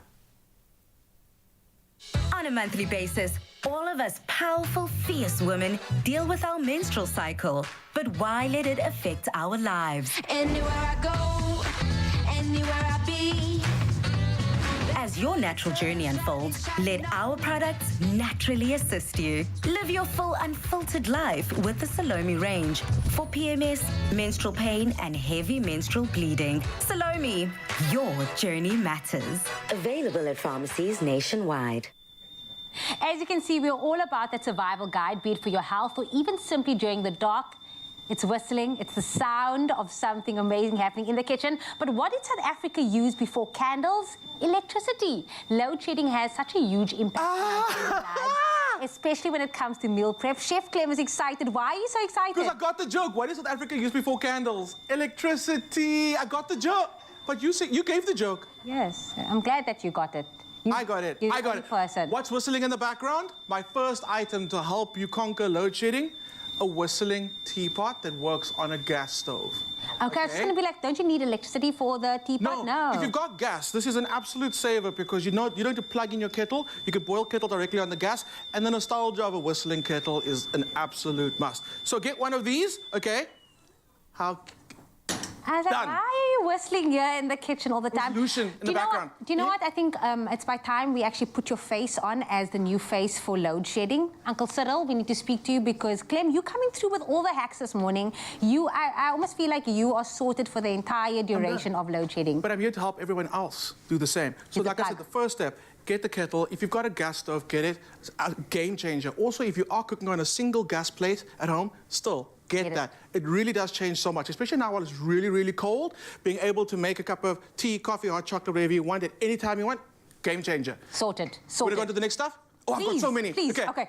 There's a lot. There's a lot. I've got 10 gadgets. in all, but the information will be on the social media. Website? We'll put it somewhere for you. You'll find it. Okay, let's talk about the pans. First of all, this is called a blue steel pan or a carbon steel pan. It's thinner than normal pans. What that means is it gets hot really quickly. You don't have to wait for things to heat up before the time. It goes. It is rocket quick, which we use in restaurants. These are amazing. The next one is a cast iron pan, which is almost the opposite of this. This one takes a little bit of time to heat up, but what I do is, especially now, it is getting so ridiculously cold that by the time you take the food to the table, it's actually cold already. I heat this guy up before the time, and it stays hot for a very long time. Then I actually put the whole dish, even the pan like this, inside, on top of it. Take it to the table. There's enough heat in this pan to keep that going, and it is, like I'm telling you, it keeps food hot for so long. It's really great. Okay. What's this guy doing here? What is this? What is this? Is this the new fryer? Like, it is. So what you do is, if you're going to be cooking, if you're going to cook on this charcoal braai or on the actual braai at home, this guy adds so much flavor to your food. Think prawns in here that have been marinated. Because of these holes, those prawns are going to be getting a lot more heat. They're going to cook a lot quicker and smoky flavor. This guy is really, really great. When I first saw it, like a few years ago, I was like, what does this do? And I got one. Magic. You get a lot more direct heat, so you're cooking food at a much quicker time or rate. I thought it's the thing that when you dye your hair and you want to put highlights in, then you pop it on your head and you pull the... Never mind, I'm joking. Okay, tell me about this one. This is the one that we used earlier. This is a charcoal braai. So you put your charcoals in there and your firelight and you light it. What is an absolute game changer is in the front there's a little button over here and you turn it on, a little bit of air starts blowing through it so it heats up the charcoal really quickly, and within 10 minutes you're cooking. And doesn't matter how hot it gets, it's always cool to the touch. So you can literally start it outside, put it on your dining table. Raul had a great idea of like having all the skewers lined up, invite his friends over, everybody cooks their own. Yeah, because he can't cook. Yeah. If you even invite you to his house, bring your own food. I always bring my own snacks because... Raul is crying. Okay, next thing is my electric lighter. Because you run out of gas for your actual lighter, you're done. You run out of matches, you're done. This charges via USB, and it says charge for a very, very long time. So push it on. You can't see it, but there's a little purple light there, and it'll light anything. It will never... I'm telling you, I've bought mine, and I've had it going for like 2 months. And I haven't charged it once. It's still going.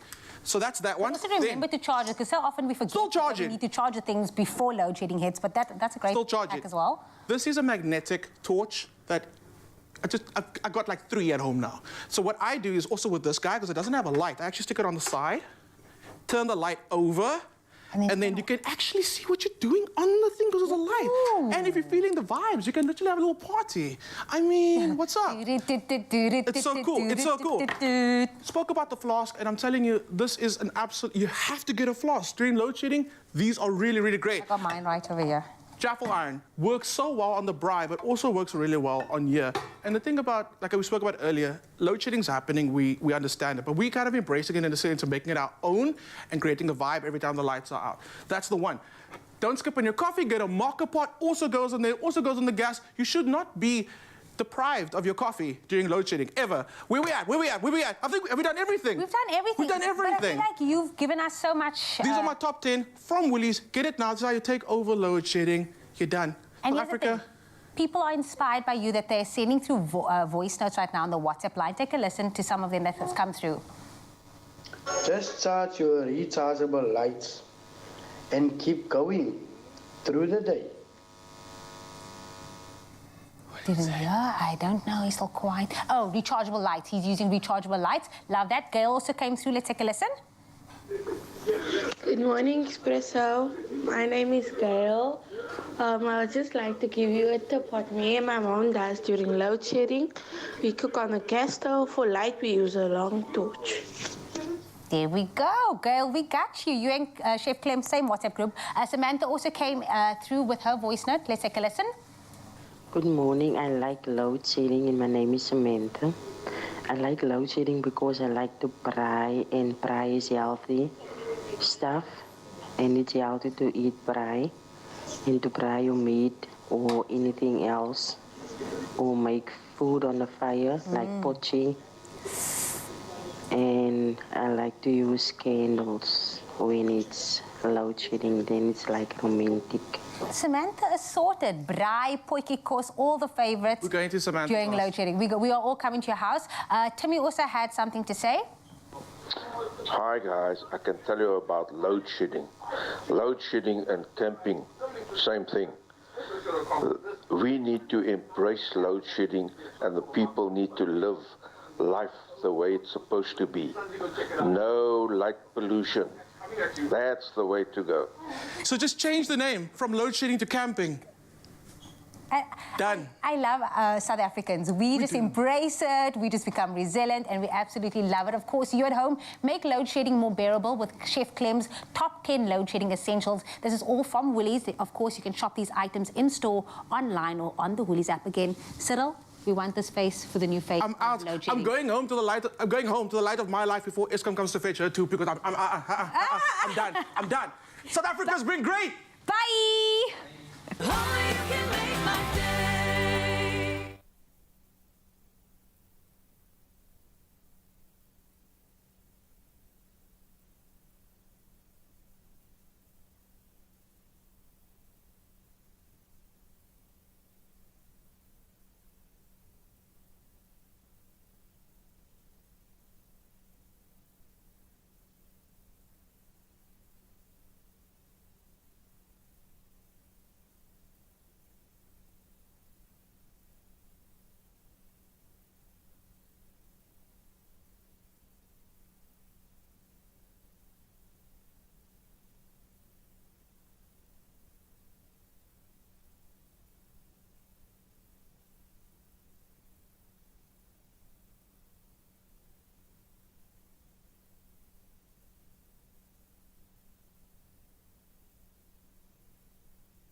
It's my feel-good breakfast show.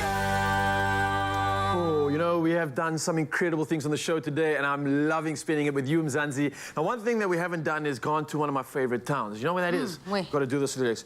Kentucky Town. Kentucky Town. That is exactly where we're heading to right now, because KFC is bringing the heat to Cape Town, the mother city, this winter with their limited edition Kentucky Town pop-up store right here at Canal Walk. Now, Uncle Tabsy caught up with the mother city fans to experience the excitement firsthand. Let's take a look. Kentucky Town.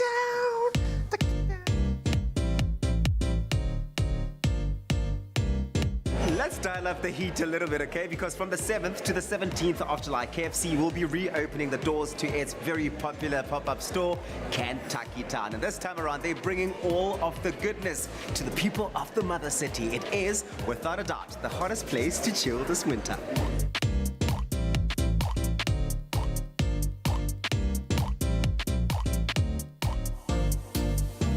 In order to win this competition, I would probably use my poses I use in my shoots to win, because it seems to work for me. So fingers crossed it does.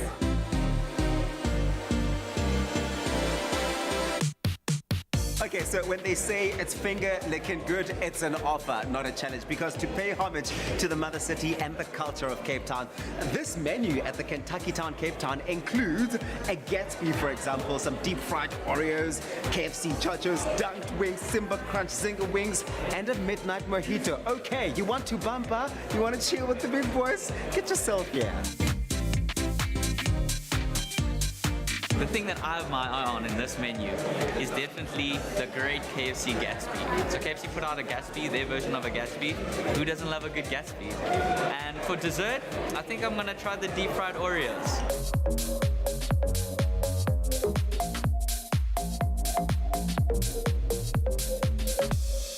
Okay, let's turn up the fashion factor. Let's turn up on the cool factor, because this year KFC's limited edition merchandise includes a whole lot. I'm talking PJs, onesies, beanies, socks in the mix as well. And if you're not at the pop-up store, you can always get it on kentuckyshop.co.za.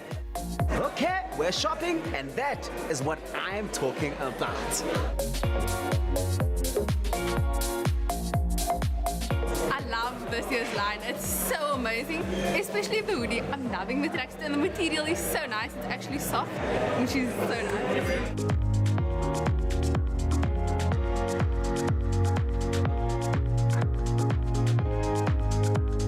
So what I will be taking home with me today is the Zinger boxes, because I think it's just fire.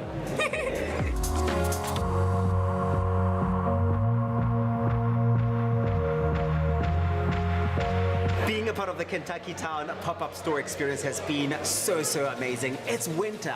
Even more reason to dial up on the heat factor, right? In more ways than one. And it really has been beautiful seeing the people of Cape Town embrace this experience.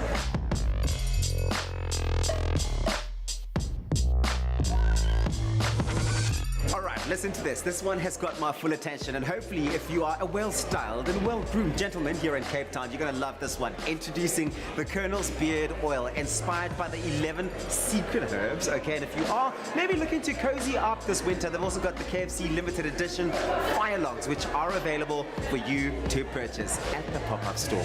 Yeah.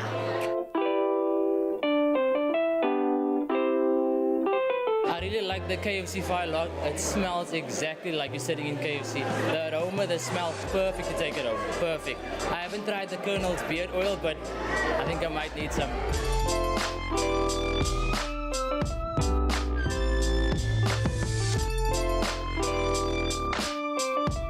Oh man, what a time. I've had a really awesome time at Kentucky Town, the hottest place to chill this winter. Now you owe it to yourself to get to Canal Walk and be part of the action. And if you can't get here and you can't buy this at the pop-up store, you can always shop all of the merchandise and these famous sauces on kentuckyshop.co.za between the 7th and the 17th of July. Now, one last thing, follow all of this action on hashtag Kentucky Town.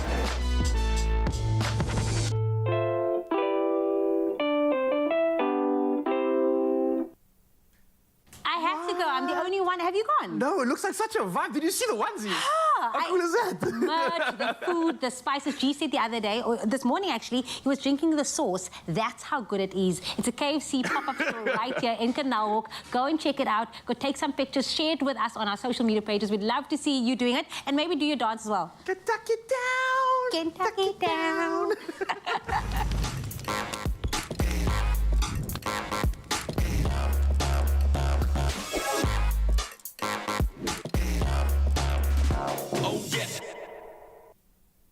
We are cooking in the kitchen this morning. We have been exploring the world. And of course, today we landed firmly on Thailand. We love the flavors of Thai. This destination has allowed us to really explore some amazing flavor profiles. Thai food is known for balancing spices with fragrance. They offer complexity without fussiness, which is perfect for our kitchen, and it always leaves you wanting more. And the Lazy Makoti is back to show us how to make the most comforting bowl of coconut rice and spicy beef using tastic jasmine rice. So I'm going to say, Sawati, Lazy Makoti, which means hello in Thai. Hi. I did not know that. Well, now we do. We've been loving exploring. For me, the best way to explore a culture is through the food. And Thai cuisine is amazing. It really is. Fresh, flavorful, and very well balanced. And of course, our jasmine rice from Tasca is perfect for our coconut rice. This is, for me, like the Thai version of comfort food, I think, without a doubt. In this weather, think about that creaminess of that coconut rice. Oh, just warms you up. Absolutely beautiful. Okay, so where do we begin? So we're starting, of course, with our rice. That is the star. And I'm just grabbing a little bit of some coconut oil. Okay. And then we're just going to very lightly toast our rice. Okay. So like very lightly. I mean, this is so easy. Anyone can do it. And I like the fact that we're layering in the coconut flavoring there, and you can get unscented coconut oil, but I would say use the scented. Get that coconut flavor to kind of play through on every level here. And we love the Tastic jasmine rice for this one. Obviously grown in a rich combination of soils and water, gives it a deliciously milky aroma when it's cooked. So ideal for this. Originally from Thailand. In fact, this long grain white fragrant rice has a slightly sticky texture, which is ideal for exotic Thai and Oriental dishes. Lends itself from the textural perspective here as well. And I think just in general, the Asian dishes, this is the perfect foundation for those kind of of flavors. Okay, so what's happening to our beef here? It absolutely is. So in here, I've just got my beef, some soy sauce, a little bit of cornstarch. We would then marinate this. So while we're toasting our rice, just marinate this for a little bit. I'm liking what I'm seeing here. And you're absolutely right with that layering of the coconut flavor. Starting with that coconut oil, and then we're going to go in, of course, with our coconut milk, a little bit of water, a little bit of seasoning with the sugar and the salt, just to bring that coconut alive. That's because it is. You want a bit of salt and sweet with this. And I think with Thai cooking, that seems to be the watchword that I've picked up today. It's all about balance. It's all You've about got to have a little bit of everything. In my case, probably a little bit of heat thrown into the mix there as well. With the coconut rice, it's a textural thing, and you want to get it right. I think there is an expectation with coconut rice that, you know, when people are eating it, they're expecting a certain thing. So you want to make sure that you get the basics right. Yes. But then from there, you can take it any direction you want. You don't necessarily have to introduce a meat. But for me, this kind of flash-fried approach to cooking Thai style, I love it. And it's going to bring out the best in a piece of meat like this. Absolutely. So think about the saltiness of that soy in the meat, and then that sweetness of that beautiful, tastic jasmine rice. Just a perfect pairing. I love it. And obviously, when you're cooking meat like this, it's high heat very quickly. You're not kind of slow cooking this guy, yeah. That's the best thing. If you're waiting on load shedding, then you can quick, it's done. You know, you only need about 5 minutes less to cook through your beef. Yeah, so I'm going in with my coconut milk and a little bit of sugar. And obviously the difference here, preparing your rice in this case, we're just replacing the majority of the water with our coconut milk. Are you a chef? I'm learning, girl. I'm learning. I told you what I do. My job. I steal your intellectual property and then I pass it off as my own with the next chef. That's how I figured it out. It's as easy as that. So now you just let that beautiful jasmine rice cook while you finish off your beef. How long would it need to cook for? How would you know that it's kind of ready? So about 20 minutes, you want it to soak up that incredible flavor of that coconut, which is what the jasmine rice is perfect for. It's going to soak up those beautiful coconut flavors, and it's going to go so beautifully with that beef. Oh, I love it. And I would suggest adding a bit of heat to the beef here. I think that's having that with the creamy the creaminess of the coconut rice to temper that heat. It's just going to be even better. It's going to take your mouth on a journey. I absolutely adore this. So as we put the finishing touches, adding and again the freshness of Thai cooking, don't overcook the vegetables. They must keep their crunch. That crunch, absolutely. I'm adding in some garlic. And what I also wanted to say, if you don't want to make it with some meat, you can absolutely have it with vegetables. Just stir fry any of your favorite vegetables, and it's still beautiful to have with that tastic jasmine rice. Completely. Keep the crunch in those veggies. Let the colors pop. You know you're getting the nutrients as well, but the perfect balance of flavors. Absolute win. I love this. And the winning continues, in fact, because you get to win big with #WhereToTonight by Tastic Rice. So here's the deal. You stand the chance of winning one of 2 Tastic Rices of the world's weekly hampers, valued at a cool 5,000 Rand. What you've got to do is simply head over to Expresso's Facebook, Twitter, or Instagram pages and tell us what's your family's favorite Tastic Rice of the world. And don't forget to include the #WhereToTonight with Tastic, and you can find all those terms and conditions on expressoshow.com. Oh, and look at that. It's I actually have some rice that's already done. I just want to show you. So this is what you can expect. It's nice and creamy, but you can still see the rice grain. It's still got a bit of body there. Yeah, so it's not, you're not making a porridge here. You still want the rice to keep its integrity and to take on all of the flavor. Well, if you want to find this recipe for yourself, and I suggest you really do go and do it tonight, you can find it on expressoshow.com. Beautiful. All I am is just a grain of rice, right? No, I am the spirit of Ubuntu, wherever needed. I am more than just rice. I am Tastic.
It's my feel-good breakfast show.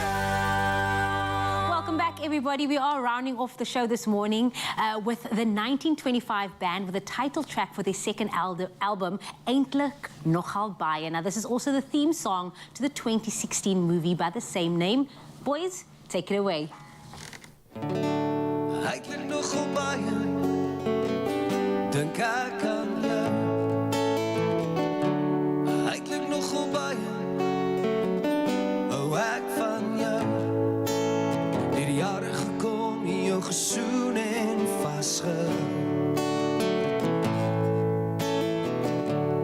Eintlik nogal baie, voel ek jou by my. Eintlik nogal baie, draai jou woorde om my. Deur die jare gekom, jou gesoen en dopgehou. Waar is jy? Wonder, waar is jy? Ek weet nie hoe ek hier gekom en nie. Waar is jy? Wonder, waar is jy? Jou liefde is die aardse sterre, weggebere. Ek is lief vir jou, Abby. Eintlik nogal baie.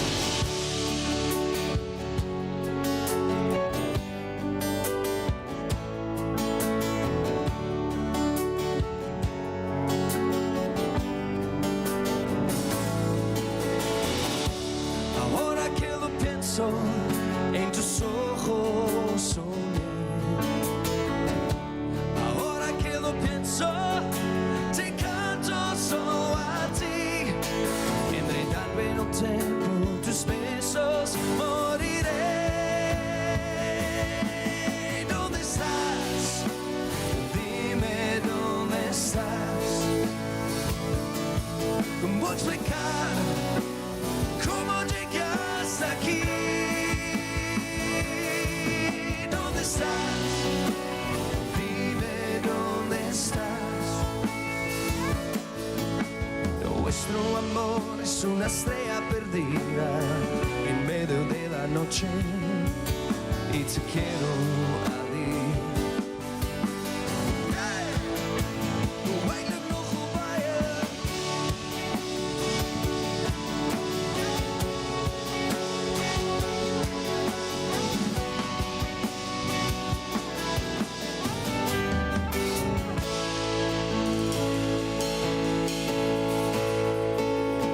Waar is jy? Wonder, waar is jy? Ek weet nie hoe ek hier gekom het nie. Waar is jy? Wonder, waar is jy? Ek weet nie hoe ek hier gekom het nie. Waar is jy? Wonder, waar is jy?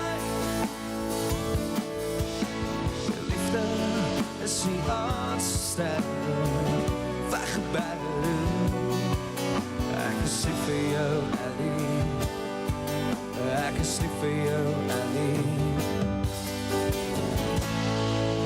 Ons is lief vir jou, Expresso. Eintlik nogal baie.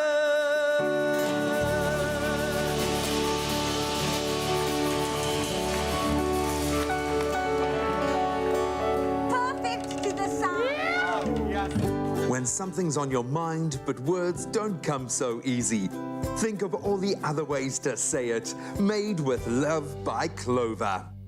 Another feel-good production.